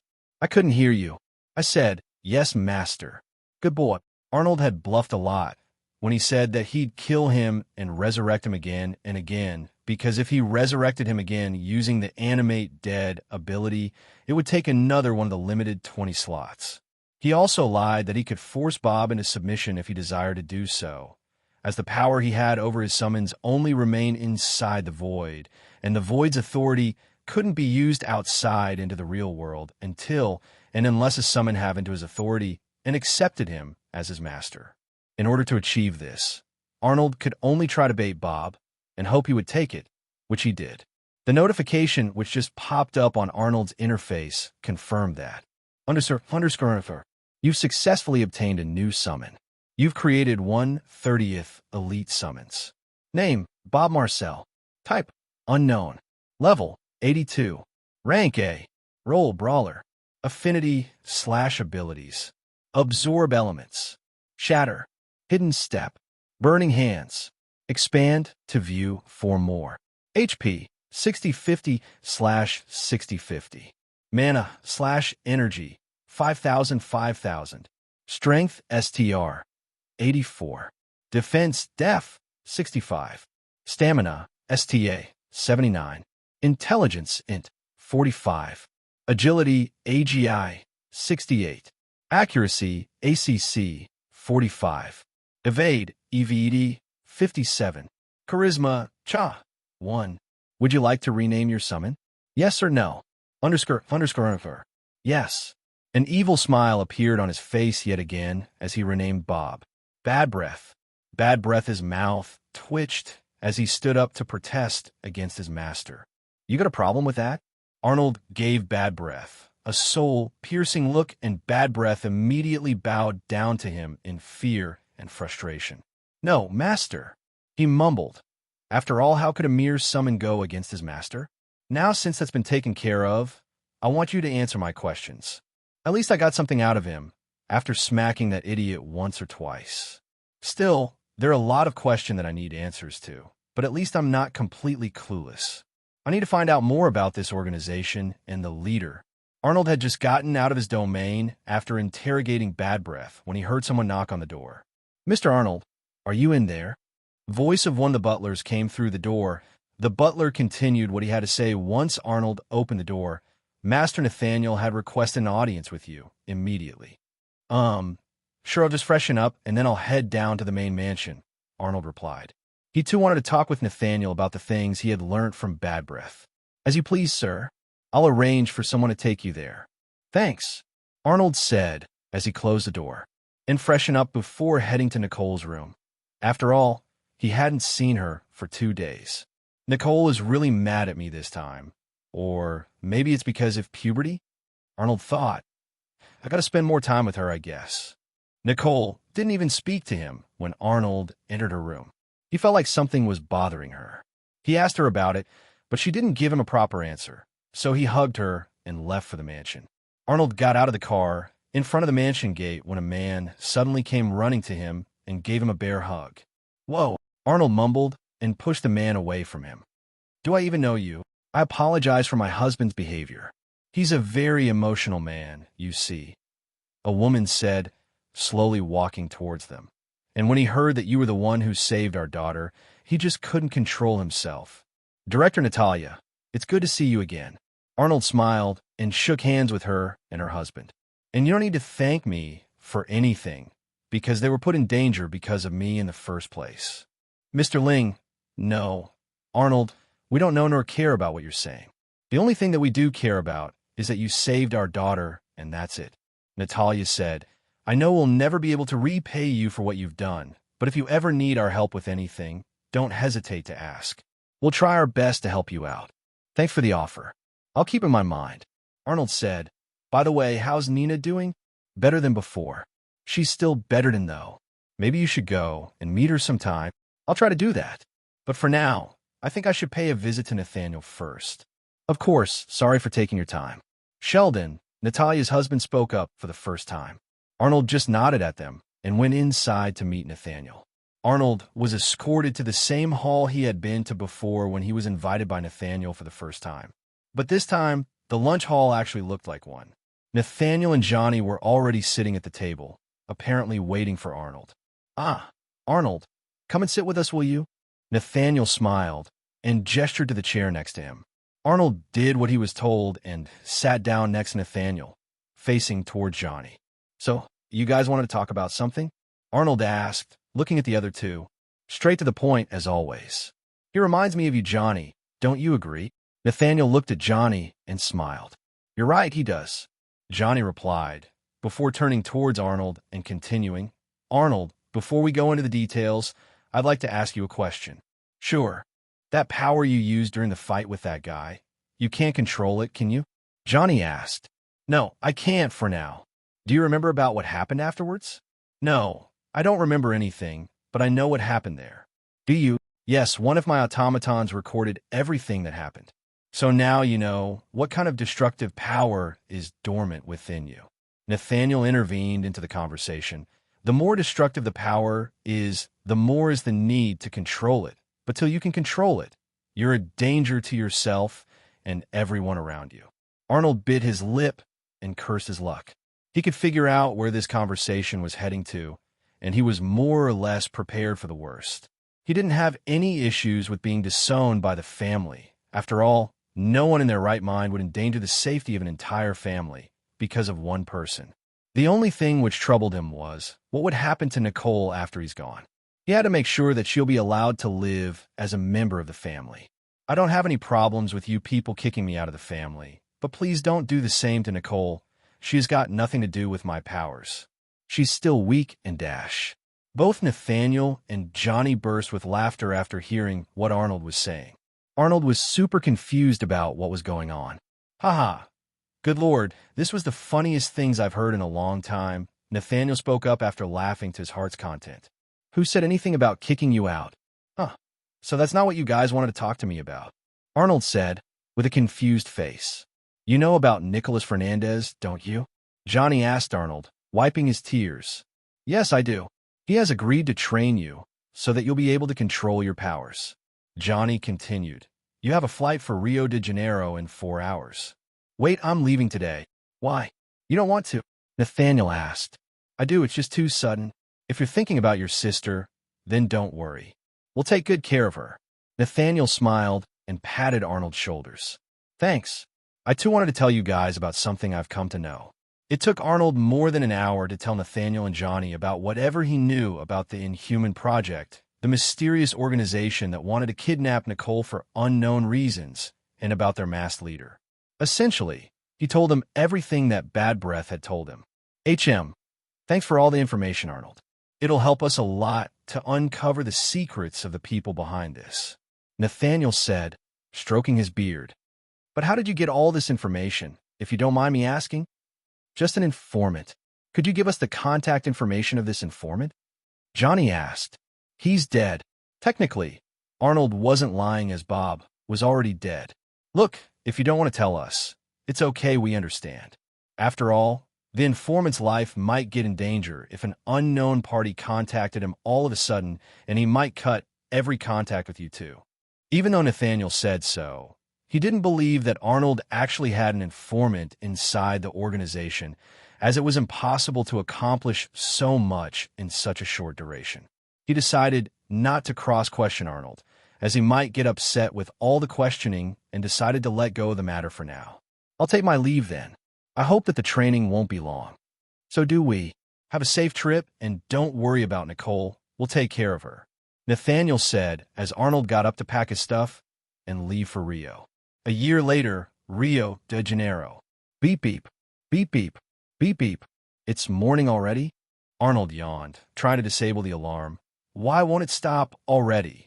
He slammed his fist down on the alarm, successfully shattering it into pieces. TSK. I really need to control my strength. I can't keep replacing the alarm clocks forever. Arnold thought, and started stretching his muscles once he got up from the bed. How long has it been now? Little over a year, maybe? Arnold thought, and brewed some coffee for himself before leaving to shower. He looked at his reflection, which was being cast on the mirror present in the bathroom. His appearance had changed a lot in a year. He had grown 5 to 6 inches taller, and now stood 6 feet 5 inches tall. But that wasn't all. His looks had changed drastically. He looked pretty handsome now, which definitely made his life easier in Brazil, and it was all thanks to his increased charisma. His body had gone through a lot of changes as well, and was more durable, more agile, and stronger. He undid his elbow-length hair and took off his clothes as he stepped into the shower. Previously, he hadn't been interested in tattoos because it didn't suit his skinny body, but it was a different story now. His body was buffed a bit more after investing dozens upon dozen points to increase his strength and stamina. Open interface, Arnold thought, and a system window immediately popped up in front of him. Name, Arnold Ling. Title, Crouching Figure. Level, 62. Rank B. Special Skill, Devil's Rage. Class, Cosmic Creationist. Subclass, Magical Gunslinger, LVL 10. Max Level. EXP, / Abilities, Quick Shot, LVL 10. Explosive Shot, LVL 10. Expand to see 3 more. Engineering Pioneer, LVL 7. EXP, 0/3000. Abilities, Quick Assembly, LVL 7. Efficient Recycling, LVL 6. Expand to see 2 more. Blood Maniac, LVL 14. EXP, 4785/15,000. Abilities, Blood Necromancy, LVL 14. Bloodborne Intelligence, LVL 12. Expand to see 2 more. Affinity, Ice, Wind and Water, Lava, Earth and Fire. Increase your intelligence to learn more affinities. Personal details and stats. HP, 10138/10138. Mana, 7837/7837. EXP, 5800/15,000. Strength STR, 96. Defense Def, 75, due to the gears. Stamina ST, 78. Intelligence Int, 149. Agility, AGI, 83. Accuracy, ACC, 94. Evade, EVD, 78. Charisma, CHA, 86. Mystic Mice, 155. Summons details. Number of elite summons, 6 of 30. Total number of summons, 204. Expand to see details. Abilities. Essence of Life, LVL, 5. Poseidon's Blessing, LVL, 5. Static Rage, LVL, 5. Rapid Flash, LVL, 5. Elemental Control, IC, LVL, 7. Icy Veil, LVL, 5. Elemental Summoning, Frost Golem, LVL, 8. Expand to view 27 more abilities. Attribute points remaining, 55. Potential points remaining, 14. Underscore TSK. I don't know why does this system insist on calling me 8B ranked warrior. My level is low according to the system, but my stats are way better than most of the A ranked bastards. Arnold mumbled, turning off the shower. He thought so, because on an average A ranked warrior's stats rarely above 80 to 90 points, while most of his attributes were more than that. Dump all attribute points into intelligence. I already have too many summons, and for the potential points, nah, leave them be, I'll decide what to do with them later. Underscore request acknowledged. Underscore. Although Arnold's stats were sky high and he was progressing at an insane pace, it had led some unforeseen complications. One of the first problems he encountered was the inability to learn any more skills or affinities. For the past 6 months, whenever he had tried to learn a new ability or affinity, the system had always refused and didn't allow him to learn either of them, until and unless he replaced them. Yes, he had to replace his old abilities to learn new ones. Arnold wouldn't have had any problem with replacing his abilities if the replaced abilities were the same level as the abilities they were being replaced with, but it wasn't like that. If he replaced an old ability with a new one, the new ability would be of LVL 1. Thus, it was useless for Arnold to invest more and more potential points to upgrade the skills. Furthermore, the skills once replaced are lost forever. The only way to get rid of this problem was by increasing the intelligence stat, as it allowed him to increase the number of abilities and affinities he could use. But it led to another issue. Arnold discovered that once his stats crossed the limit is 120 points, it became a pain in the butt to increase it again, as it required not 1, but 5 attribute points to increase it once. Meaning if he used 50 points to increase his intelligence, it would only increase by 10 points and not 50 points. The same thing happened with the Mystic stat. The only solution to this problem was to clear more and more dungeons. It would have been easier for Arnold to if he was in USA, as the jurisdiction of every guild was well defined and no other guild could attempt to clear a dungeon which fell under some other guild's jurisdiction until and unless they get a permission from the guild which controlled that dungeon. But this wasn't the case in Brazil. There were no jurisdictions, neither an independent proper body to decide which guild would get to attempt a dungeon. It was done on a first-come, first-served basis.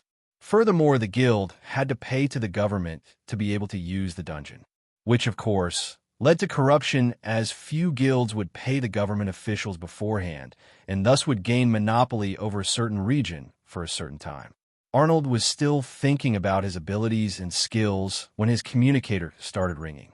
Arnold picked it up, and a familiar face popped up in front of his eyes. Arnold Ermeo, I got a good news for you. A dungeon popped up in your vicinity. The man smiled. Author's note, Ermeo means brother in Portuguese. Send me the address. I'll be there shortly. Arnold smiled back as the desire to battle filled his heart. At an unknown location. Don't be afraid. I only want you to give me some intelligence. Nathan took out a photograph and asked, You know him, right? It was a photograph of Bad Breath that Arnold had provided them from Talos Memories. The scientist felt waves in his heart rising and shook his head vigorously. If he leaked any information, the leader would kill his entire family. I put him through a lie detector. He is lying, one of the interrogators interjected. Moreover, his heart rate is increasing like crazy. He's scared, which is understandable. Since you are so afraid, you are probably aware of what went on behind the scenes. Let me ask you directly. Are you related to the Inhuman Project? Nathan raised his brows and knew that he might have caught a link to the mastermind after a year of continuous investigation. No, I have never heard of a human project before. You guys caught the wrong person. The scientist's lips were sealed. However, none of them believed him. TSK, I really hoped it would come to this, called Johnny. Nathaniel ordered the others and turned around to leave the room. The scientist's face turned pale when he heard Johnny's name. He knew exactly who Johnny was and what he was capable to do. Now that's more like it. Nathan bellowed and sat in front of the scientist, who was shaking so bad that the chair he was tied to made a creaking noise. Tell me whatever you know. Don't skip a single detail, or else who knows what will happen to you. At the same time, Ipanema Beach, Rio de Janeiro. Arnold Ermeo, here. The man who had called Arnold rushed to welcome him near the dungeon. The name of this man was Gabriel Oliveira. Standing at 6 feet 2 inches tall, this brown-skinned man had a very distinctive feeling about him, unlike his bubbly personality. He had an angular face, a small nose, puffy lips. His hazel eyes were bulging and had neat eyebrows. He had short, straight, blonde hair which is worn in a spiky style. There was nothing special about his physique. He had a short neck, broad shoulders, short arms, and large hands. A long torso with defined muscles, a narrow waist, short legs, and wide feet. His whole body was a canvas for numerous floral, watercolor, illustrative, and simple tattoos. This was expected. After all, he was the one who encouraged Arnold to get a tattoo. He wore the similar type of clothes like he always did, ripped, traditional clothes that were mostly light-colored and loose. Arnold Ermeo, everything has been prepared. Gabriel informed Arnold as he made his way through the crowd. It's a rank A dungeon, just like you wanted it to be. How the heck did you manage to get hold of such a dungeon? It must have cost a lot of money, Arnold said, sizing up the portal in front of him. He had wanted to clear as many dungeons as he possibly could because of the rank-up quest that was given to him by the system. Rank Advancement Quest. Grade Versatile 2. Introduction. To be the strongest, you need to have various cards up your sleeves. Task. Max out your existing subclasses and gain 2 more subclass. Progress. 1/3 subclasses maxed out. 0/2 subclass obtained. Weapon Master. Introduction. Build and use weapons of different classes to learn the pros and cons of each type of weapon. Task. Forge for weapons belonging to different classes and use them in actual combat. Weapon used by your allies and summons can contribute to this task as long as they use weapons which were forged by you. Progress. 4/4 weapons crafted and used in combat. Unbeatable. Introduction. Your current powers won't be enough to face the trials of the Immortal One. Task. Clear at least 10 A-ranked dungeons, 15 B-ranked dungeons, and 20 C-ranked dungeons. You have to clear the B and C-ranked dungeons on your own. Using your summons is allowed, but no one else should interfere in your battle. The same restrictions are applied on the A-ranked dungeons, but they can be waived under special circumstances. Progress. 1/10 A-ranked dungeons cleared. 12/15 B-ranked dungeons cleared. 2020 C-ranked dungeons cleared. Completion rewards. An exclusive class upgrade. Unlock Evolutionary Path. New knowledges have been added to shop. Complete the rank advancement to unlock your level progress and level up normally. Understood. Arnold wasn't typically interested in the rank advancement quest that was given to him, as it was long and tiring. But its rewards are good, and he didn't have anything else to do. But still, his rewards didn't make the tasks any less tiring. For starters, he'd have to upgrade his existing subclasses to maximum level, as well as learn 2 new subclasses and level them up as well. The issue here was the unavailability of good subclass knowledges in the knowledge shop. The knowledges present in the shop had nothing to do with his present abilities and skill set, making Arnold reluctant to invest his time and beast crystals into buying them, as he wasn't certain if he'd be able to gain abilities after learning about the subclasses like he did previously. Not to mention the insane amount of dungeons he'd have to clear to meet the conditions of the unbeatable subquest. Soloing a C or B ranked dungeon wasn't a big deal for him nowadays, as most of his summons were already ranked at C or above. The issue was with clearing A-ranked dungeons alone, as it was time taking to do so, and A-ranked dungeons had a possibility of having a S-ranked boss inside them. Although Arnold had 6 A-ranked summons under his command, he highly doubted they'll be able to kill a S-ranked boss by themselves. Arnold Ermeo.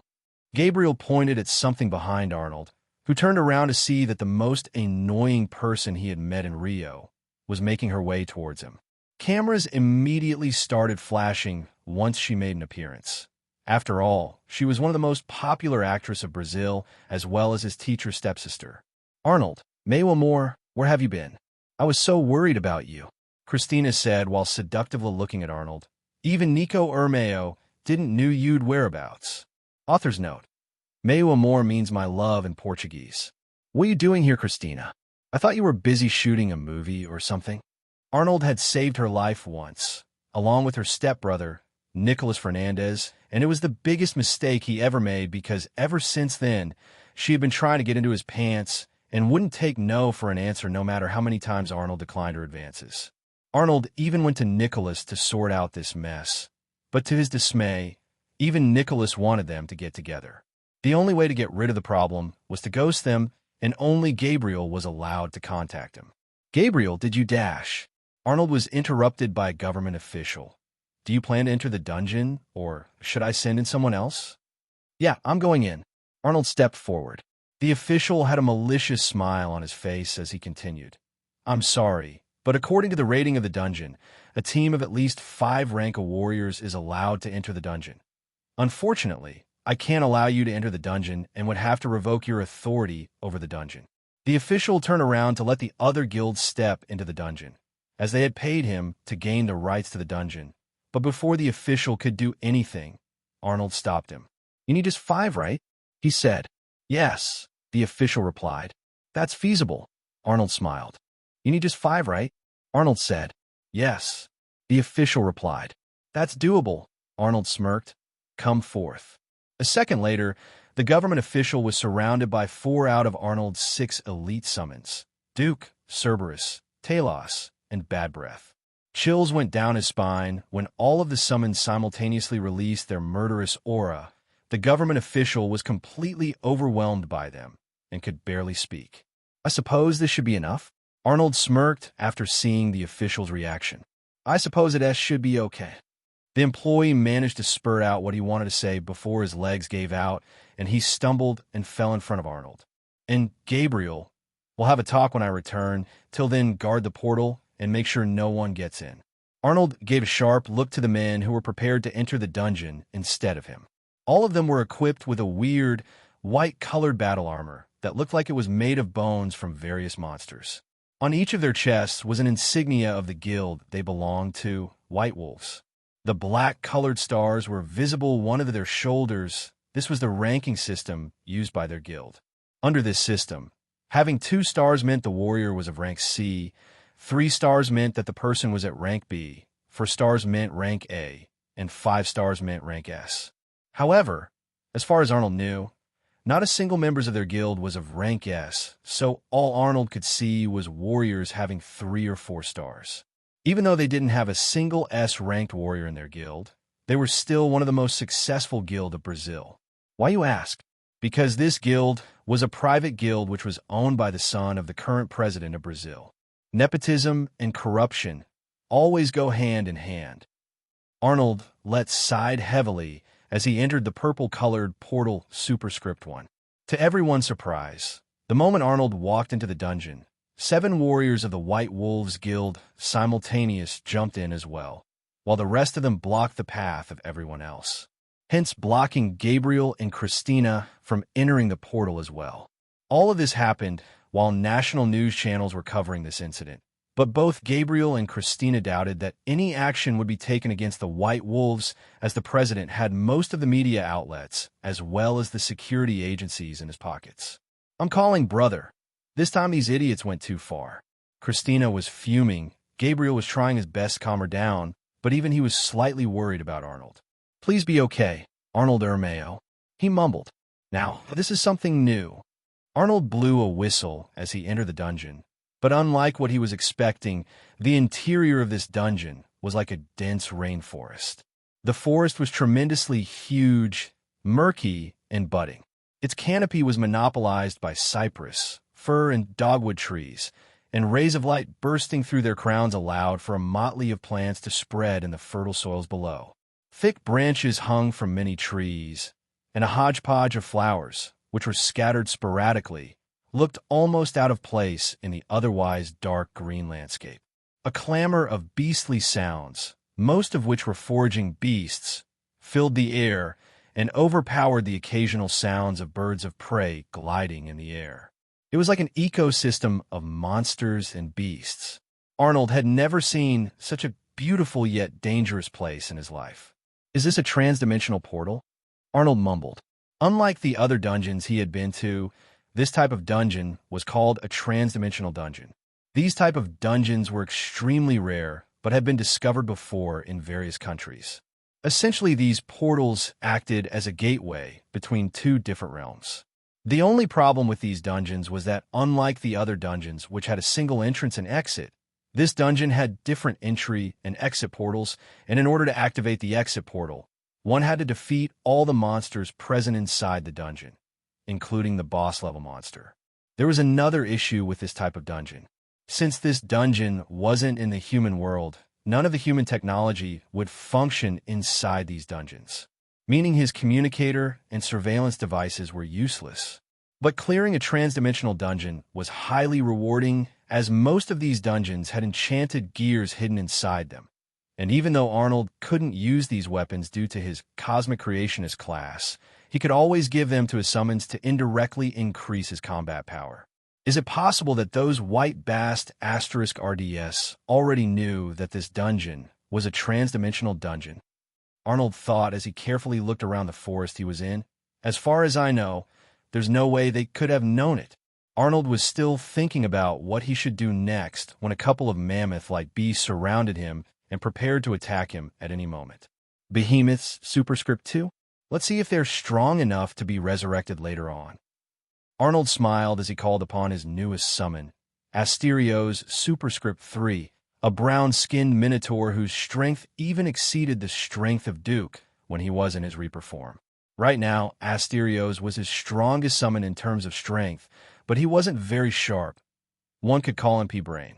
Asterios, think you can handle one of them? Arnold asked the 12 feet tall minotaur, who huffed loudly and mindlessly charged at the behemoth in front of him. At least his energy and spirit make up for his mindlessness. Now let's handle the other guy. 1. The colors of the portal signifies the rank of it. You can understand it by looking at the table below. Rank, color, E, white, D, green, C, blue, B, red, A, purple, S, black. 2. Behemoth's name likely refers to the biblical use, where the behemoth is a giant land animal often interpreted as a mammoth, created by God as a demonstration of power, the counterpart to the Leviathan. It may also be referring to the primary definition of behemoth, a huge and monstrous creature.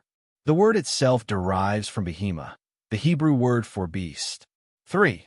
In Crete, the Minotaur was known by the name Asterion, a name shared with Minos' foster father.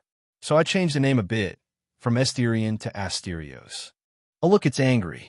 Arnold stretched his neck and chuckled when he saw the 16-feet behemoth in front of him was huffing angrily as it prepared to run him over. Author's note: height of the actual behemoth was around 70 m or 229 feet, in case anyone is wondering about it. Asterios was having a good time as well. After all, the Minotaurs were race-born to fight, and Asterios was one of the biggest and the strongest Minotaur Arnold had ever fought with. He was ferocious even though he only had about 65% of his strength when he was alive. No wonder he was a dungeon boss before he was resurrected as one of Arnold's summons. Asterios looked really happy, as it was the first time Arnold had called him out and was fighting along his side. Arnold was using his good old Vindicator and quickly shot a couple of bullets at the behemoth in front of him. The Vindicator had undergone many upgrades as well and was now an A-ranked weapon which had the ability to simultaneously shoot different types of bullets. Thanks to Arnold's maxed-out magical gunslinger abilities, The damage dealt by the weapon had also increased a lot. Underscore. You've dealt 598 plus 84 points of damage to your target. Damage inflicted after damage reduction due to target's defense, 122. Your bullets triggered the exclusive skill, Double Edge. Damage dealt was multiplied by a factor of 2. Total damage dealt, 244. Target's remaining HP, 8756/9000. I see bullets aren't much effective against Behemoth. Underscore. Not much effective, huh? Well, we can always change that, can't we? Arnold shrugged his shoulders before dodging the Behemoth's attack. The Behemoth ran past him and slowly turned around to face him once again. All of a sudden, Arnold's hands started glowing and his guns made a clicking sound as if a new magazine was inserted in them.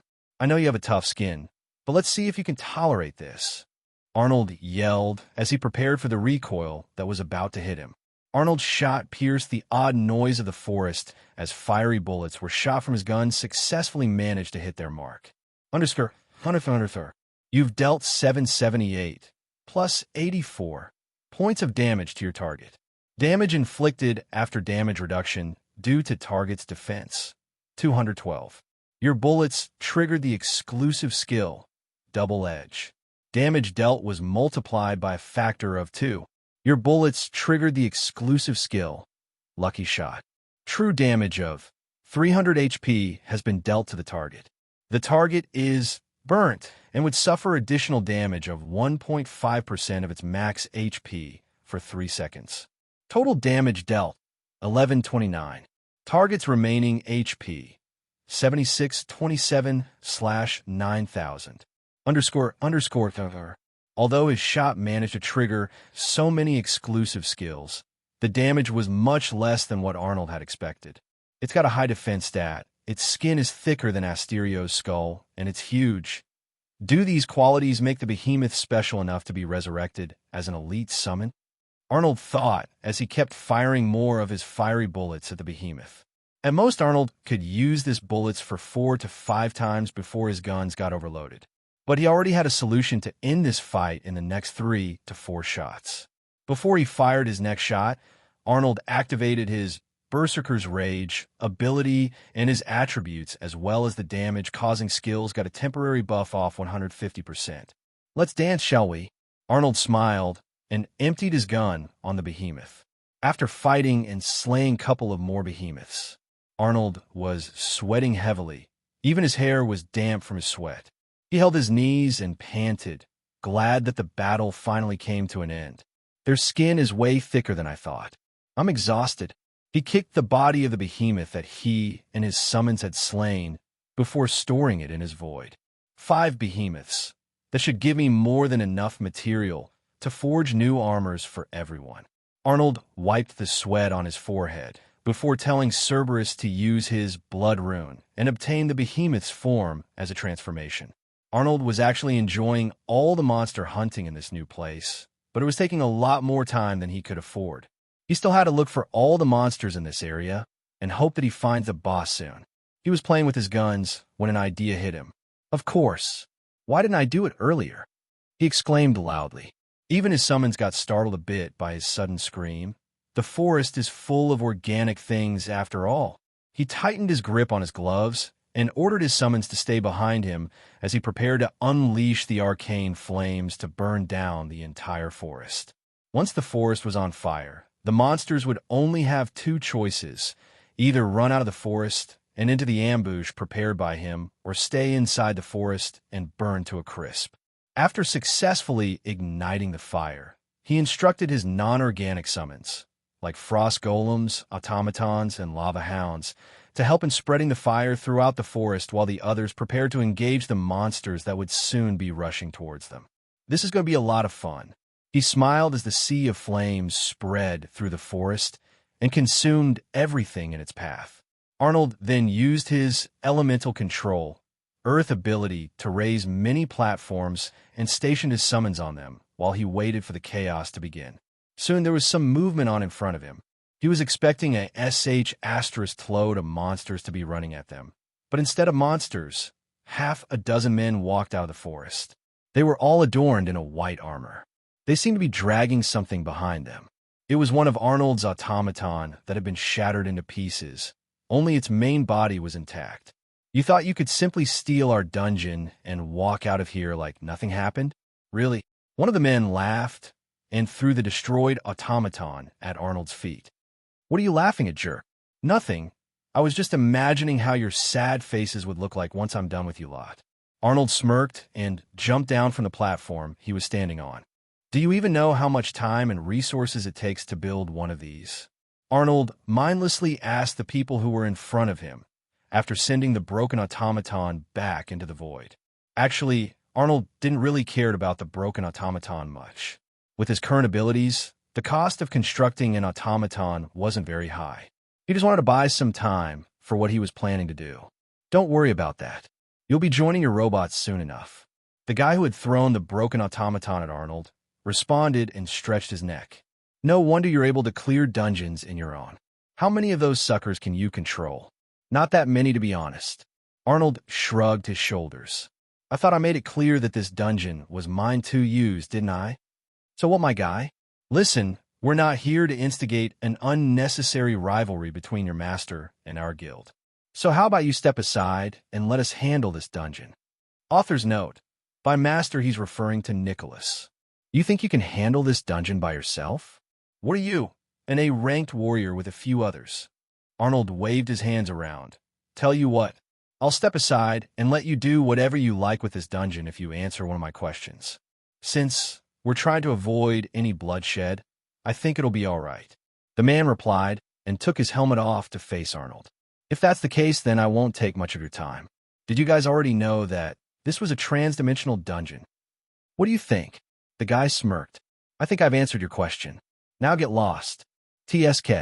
Why don't you guys just listen to me for once? Arnold mumbled and quickly used his probe skill on the guy. Just like his other skills, even the probe skill had undergone various changes and now showed more information about his targets than just their attributes and abilities. __. Name, Samuel Jacobson.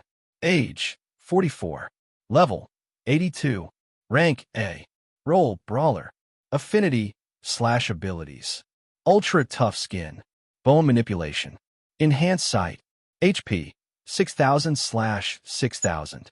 Mana / energy, 5430 / 5690. Strength STR, 84. Defense Def, 85. Stamina STA, 79. Intelligence Int, 55. Agility AGI, 68. Accuracy ACC, 75. Evade EVED, 57. Charisma CHA, 87.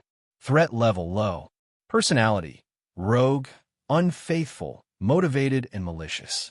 Job guild agent, 49% satisfied. Physical / health, no notable issues.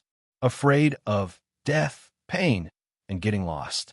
Fitness level, 51%, increasing. Motivation, a thirst for adventure. __. Now that's an odd man. He's afraid of death, and yet he's walking around in the dungeon like he owns the place.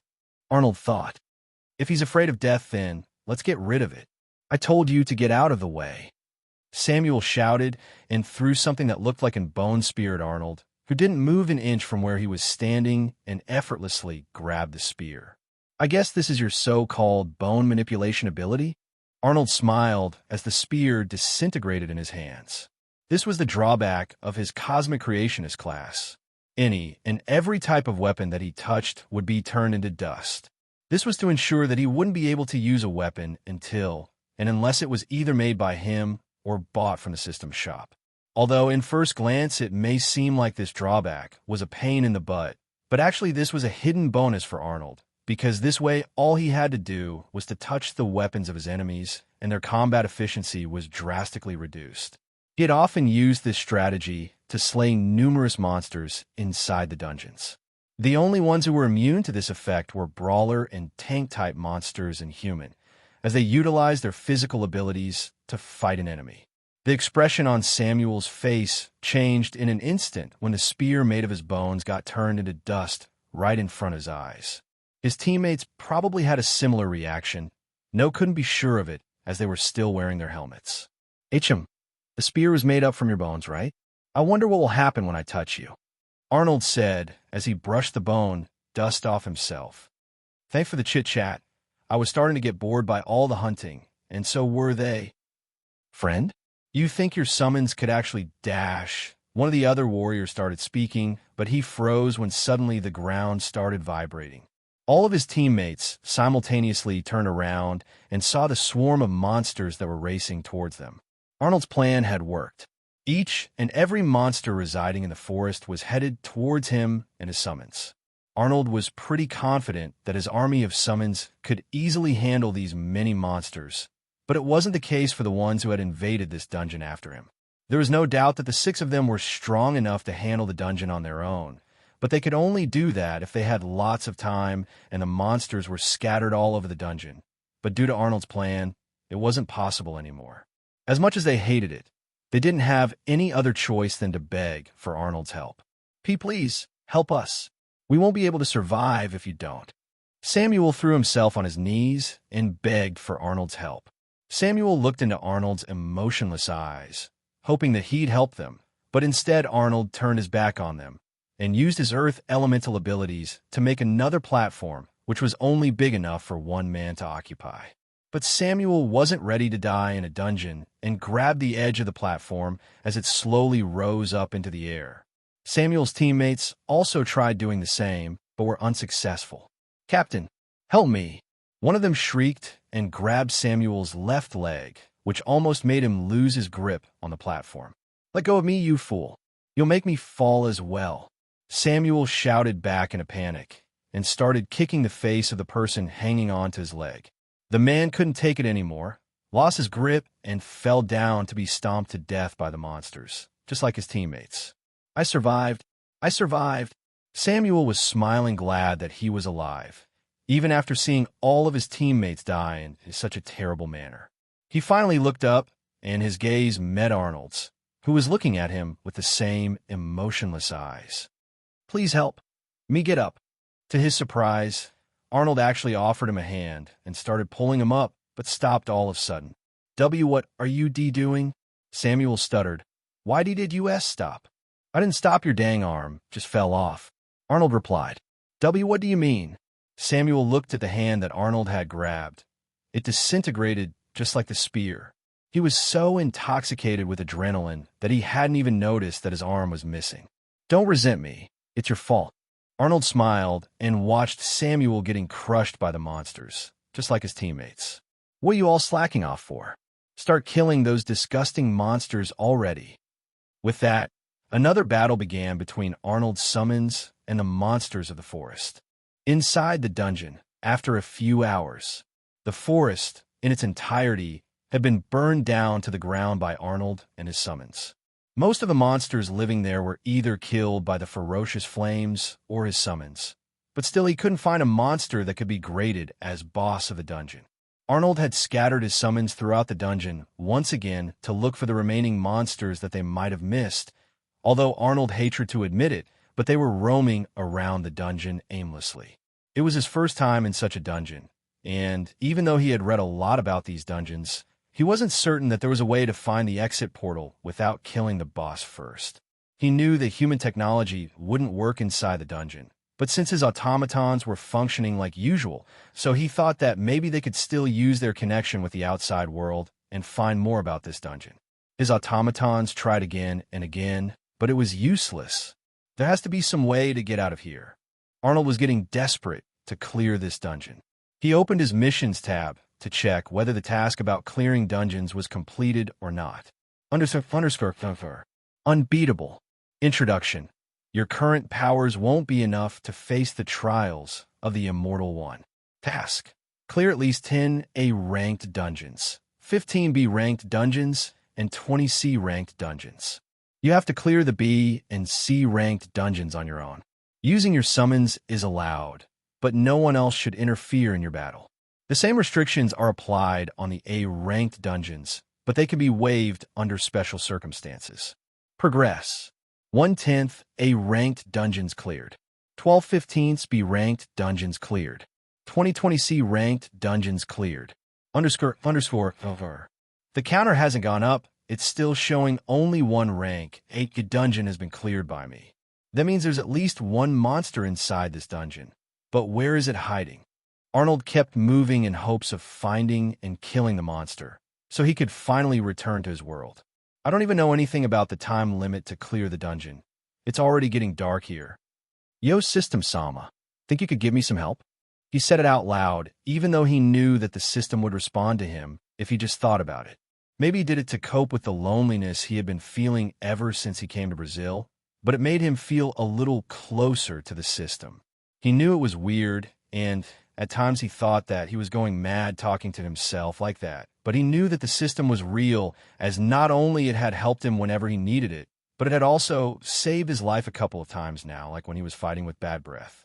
The system, or the System Sama, as Arnold used to call it, was initially tight-lipped about the incident that took place on that fateful night, but 4 months after coming to Rio, the system finally responded to his call and just told him one thing when Arnold asked about what had happened that night. It was a favor from the Immortal One. Arnold tried asking the system what he meant, and who was the Immortal One, but he never got an answer, which he had expected to happen. Arnold knew that nothing good will come off it if he kept pestering the system, so he let go off the matter. For now. Undersir. Not every enemy you see can be killed, but it doesn't mean it can't be defeated. Undersir. There you go with your motivational crap. If that was true, then why do you keep giving me quests for killing people that I barely know? Arnold snapped back with a smug look on his face. Underscore. For character development. Character development. Corner of Arnold's mouth twitched when he read those lines. This isn't a novel or an anime that I need you to build my character. Underscore. That's what you think. Take rest and don't overexert yourself. Underscore. Rest in a burnt forest. Is this for character development too? The system didn't reply. Arnold got up from the trunk of a burnt tree that he was laying on and recalled his summons and watched the most beautiful sunset he had ever seen.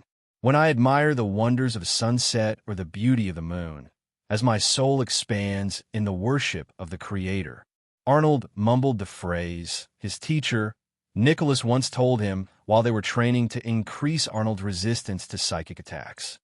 Gifted people often have weird imaginations. Author's note, the quote about isn't written by me. It is one of the famous quotes of Mahatma Gandhi that my dad often tells me wherever we are stargazing together. He's a space freak, just like me, LOL. After the sun went down, he expected the jungle to go dark, but instead 2 luminous blue full moons took over the sky and lighted up the surface. Arnold couldn't believe his eyes. The beauty of this place was astounding. He quickly took out his phone and tried to click pictures of the beautiful scenery in front of his eyes and send them to Nicole as he had been feeling a little distant from her, only to realize that the phone wasn't working just like his other gadgets. But he didn't give up and summoned Talos out. Could you use your sensors and take a couple of pictures of the night sky for me? Arnold ordered the automaton, oblivious to the fact that someone was watching his every move. This man was Ryan Tamarin, a male mercenary who swore loyalty to the White Wolves Guild after they saved him on a dungeon trip. Ryan was short, had golden hair and dark white eyes, a special mutation which made it possible for him to know the weakness of his opponents, and carried twin machine pistols, just like Arnold. He was the 7th person who had entered the dungeon with his guildmates, but unlike them, he didn't wear a white armor. Instead, he was covered with his special clothes that had abnormal camouflaging properties, that even covered his smell. Enjoy the peace while it lasts. There's no way you'll be able to defeat it and get out of this dungeon. This is Rico Garcia, reporting live from Rio de Janeiro. Behind my back, you can see the dungeon portal in which elites from the White Wolves Guild and a warrior from USA went in. The news reporter went on. After digging up some information, all we were able to find out was that the warrior had been a student of Master Fernandez. It has been 8 hours since they went inside, and... Wait a minute, we've just got some information from the studio. The president has released an official statement about the incident. I'll tell you what written in there, and I quote, "What has happened in Rio this morning is utterly disrespectful. The White Wolves Guild had already reserved the rights to the dungeon, and the man who went in first had no legal authority to do so. If anything went wrong inside the dungeon, he wouldn't go unpunished. Nearly every news channel was broadcasting the same thing over and over again, branding Arnold as the one who sabotaged the raid and not the White Wolves. The things were taking a turn for the worse, and this paid media wasn't helping at all. Senora Cristina, you should leave. The situation would only get worse, and your reputation might get tarnished because of it, Gabriel suggested, as the crowd was getting more and more agitated. It had been 8 hours since Arnold and the others weren't into the dungeon. Author's note: in Portuguese-speaking countries, senora is often used as a title or polite form of address a woman. I don't care about my reputation. Why is he taking so long to return? It has never taken him this long to clear a dungeon before, did? Something happened to High Dash. Christina gasped when someone tapped on her shoulder. My student isn't that weak, you know. Nicholas smiled as his stepsister hugged him. He was dressed in all whites. No one had even noticed his presence until now. The chaotic atmosphere near the portal quickly changed into a calm and peaceful one as Nicholas' aura spread throughout the crowd. You came. I had to.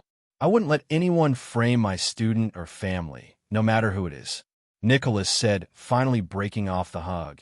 And as for you media people, I believe you're ready to get sued for your biased coverage of this incident, and if you prevent any such thing, then keep your cameras rolling and focus them on me. All of a sudden, the phones of the media personnel started ringing. They were being called by their respective studios and instructed the reporters and cameramen to do whatever Nicholas was telling them. Seeing that his plan was taking effect, Nicholas then turned towards the crowd, who were still overwhelmed by his sudden appearance, and continued. People of Brasilia, you all are being misguided by this corrupt government and their paid media. They've always been fooling you, thinking you the masses are nothing but dust that they scrape off their shoes. Nicholas kept speaking about the injustice the people had been facing all these years under the current government's regime. After seeing Nicholas draped in his white clothes, one might think he was a messiah sent by the gods, who was there to guide them towards the right path. But in truth, he was no saint. He had his own agenda for doing all this, and the people were simply the pawn in his game.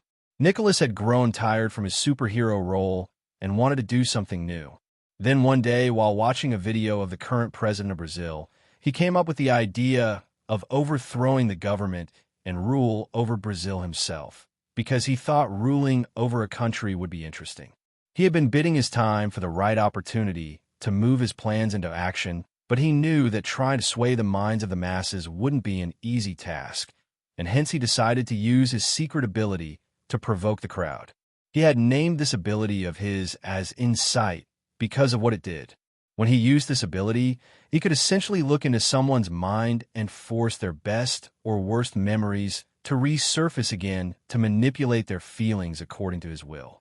His ability seemed to be working on the crowd as the silent crowd got agitated once again and started cursing the government, as well as the media personnel who were present there. But Nicholas didn't want them to cause a scene right then and there, so he stepped in once again. They're the enemy, but it's not the time for us to retaliate right now. He said, it's been 8 hours since those souls entered that dungeon. Who knows what happened to them inside? Someone has to do something.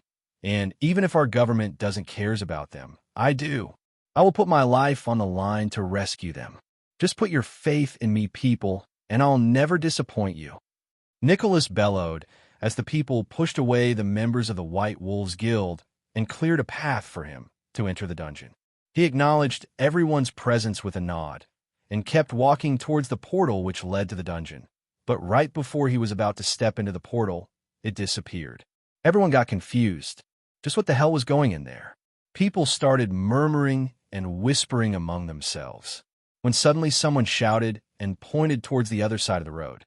Another portal had been opened there, but it wasn't a violet portal, it was a white portal. Nicholas was quick to react and ran towards the portal. The sudden disappearance of the violet portal and the simultaneous appearance of this portal could only mean that it was a transdimensional portal. Nicholas mumbled as the people quietly stood behind him. That son of a gun actually cleared a transdimensional dungeon. Although it kind of disrupted his plans, but still he was happy that Arnold was able to clear the dungeon by himself. There were a dozen ways Nicholas could still use this situation for his benefit. "Look, someone's coming out of the portal," a woman exclaimed. "Indeed, it must be my prize student. He has a talent for dash." Nicholas stopped as soon as a man walked out of the portal. "Who are you?" "Me?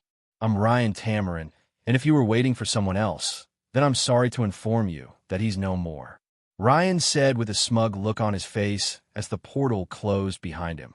Earlier inside the dungeon, Arnold woke up by sudden noises around him, but he was not alarming because he had ordered his summons to be on guard as they didn't need to sleep. Thanks to them, he slept like a log on a log. Even though he had taken care of most of the monsters who lived in the forest, one couldn't get careless because of it, hence, this was his precaution. When he opened his eyes, sun was already up and shining brightly, and his summons were waiting for him to get up so that they could continue to search the area to find the potential boss of the dungeon. Although sun was already above their heads, barely a couple of hours had been passed since Arnold went to sleep. His eyes were heavy, but he couldn't afford to rest any longer. He sent his summons in every direction and told them to report any peculiar sighting while he went to look for hidden artifacts that would be helpful for him. After wandering for some time, he heard a loud explosion and simultaneously got a notification that he had never seen before. ___, your summon S. Duke has been destroyed by DRE-DNOUGHD. Hidden Labyrinth found. Additional quest activated. Quests, Monstrosity. Introduction. You've been informed about a hidden labyrinth. Kill DRE-DNOUGHD, the guardian of a labyrinth, to complete the trial and return to your realm. Task. Kill the DRE-DNOUGHD. Progress. 0 of 1 kill. Rewards for completion. 8,000 EXP. 1 random reward. ___. What the hell just happened there? Arnold mumbled as he looked towards direction where the clouds of dust rose up in the air. He should have been pissed that one of his elite summons was destroyed by a monster, but instead, he felt excited. It's been a long time since one of my elite summons got destroyed. Since Duke is at rank A right now, this DRE-DNOUGHD must at least be at a plus or S rank monster, perfect to be converted into an elite summon. Arnold rushed towards the direction where the sound of explosion came from. Since all of his summons were connected to the hymn by the void, he quickly undid the summoning so that they could return to the void and he'd be able to call them out after he reached the labyrinth. He kept running, but there was no labyrinth in his sights, just a burnt-down forest. It was then he heard a scream that pierced his soul. He kept walking slowly, and then he saw it, the dreadnought. It was roughly the same height as the behemoths, but it was clearly stronger than them. It had a gigantic club in one of his hands, while his other hand was shaped like a claw of a crab. Without wasting any time, Arnold quickly used the probe skill on the monstrosity, while he hid behind a cluster of burnt trees. ___. Class. Leviathan, Astral Being. Level, 101. Rank, S+. Role, the Guardian. Affinity / abilities. Elemental Shadow, active skill. Dance of the Dead, active skill. Psychic Projection, active skill. Expand to view 2 more. HP, 11570/11700. Strength STR, 135. Defense Def, 78. Stamina STA, 99. Intelligence Int, 68. Agility AGI, 71. Accuracy ACC, 60. Evade EVED, 68. Charisma CHA. Damage resistances, piercing, and slashing from non-magical attacks. Condition immunities, charmed, exhaustion, frightened, paralyzed, petrified, poisoned, prone, stunned. Threat level high. Remark, don't think that this fellow is a weakling like you. Just one hit by that gigantic club, and you're gonna for good, or maybe it'll take 2 hits. Good thing is, that thing can't destroy me, unlike you. If you want to live, then your only hope is to sever its spinal cord, but it won't be easy. Understand? Sever its spinal cord. Have you even seen how gigantic that thing is? Arnold mumbled, careful as to not let the dreadnought hear his voice. Piercing and slashing won't work, either meaning my summons wouldn't be able to do much against it. No wonder Duke got thrashed by it. I'll have to find some other way to deal with it. Arnold read the information in front of his eyes again and again until he found something useful. Dreadnought was an astral being. It'll be tough, but I could work with that. At least my elemental attacks would work on it. But then again, it has a lot of immunities. Passive effects from most of my abilities won't be effective against it. Why did it have to be such a tough opponent? The moment Arnold had stepped into the portal, he knew it wouldn't be easy to clear the dungeon, but he had thought it would be doable with his summons to back him up. He would have never imagined that he'll encounter a monster who'll make most of his summons useless, as their primary weapons were swords and similar weapons, which could only slash and pierce their targets. But it wasn't possible to do so anymore. Still, all hope wasn't lost. Arnold could always summon his 6th elite grade summon, but calling her out would have led to a different problem entirely. I'll think about it when I'll cross that bridge. Right now, I need to focus on the blob in front of me. Arnold finally walked in front of the dreadnought and called out his elite summons only for 2 reasons.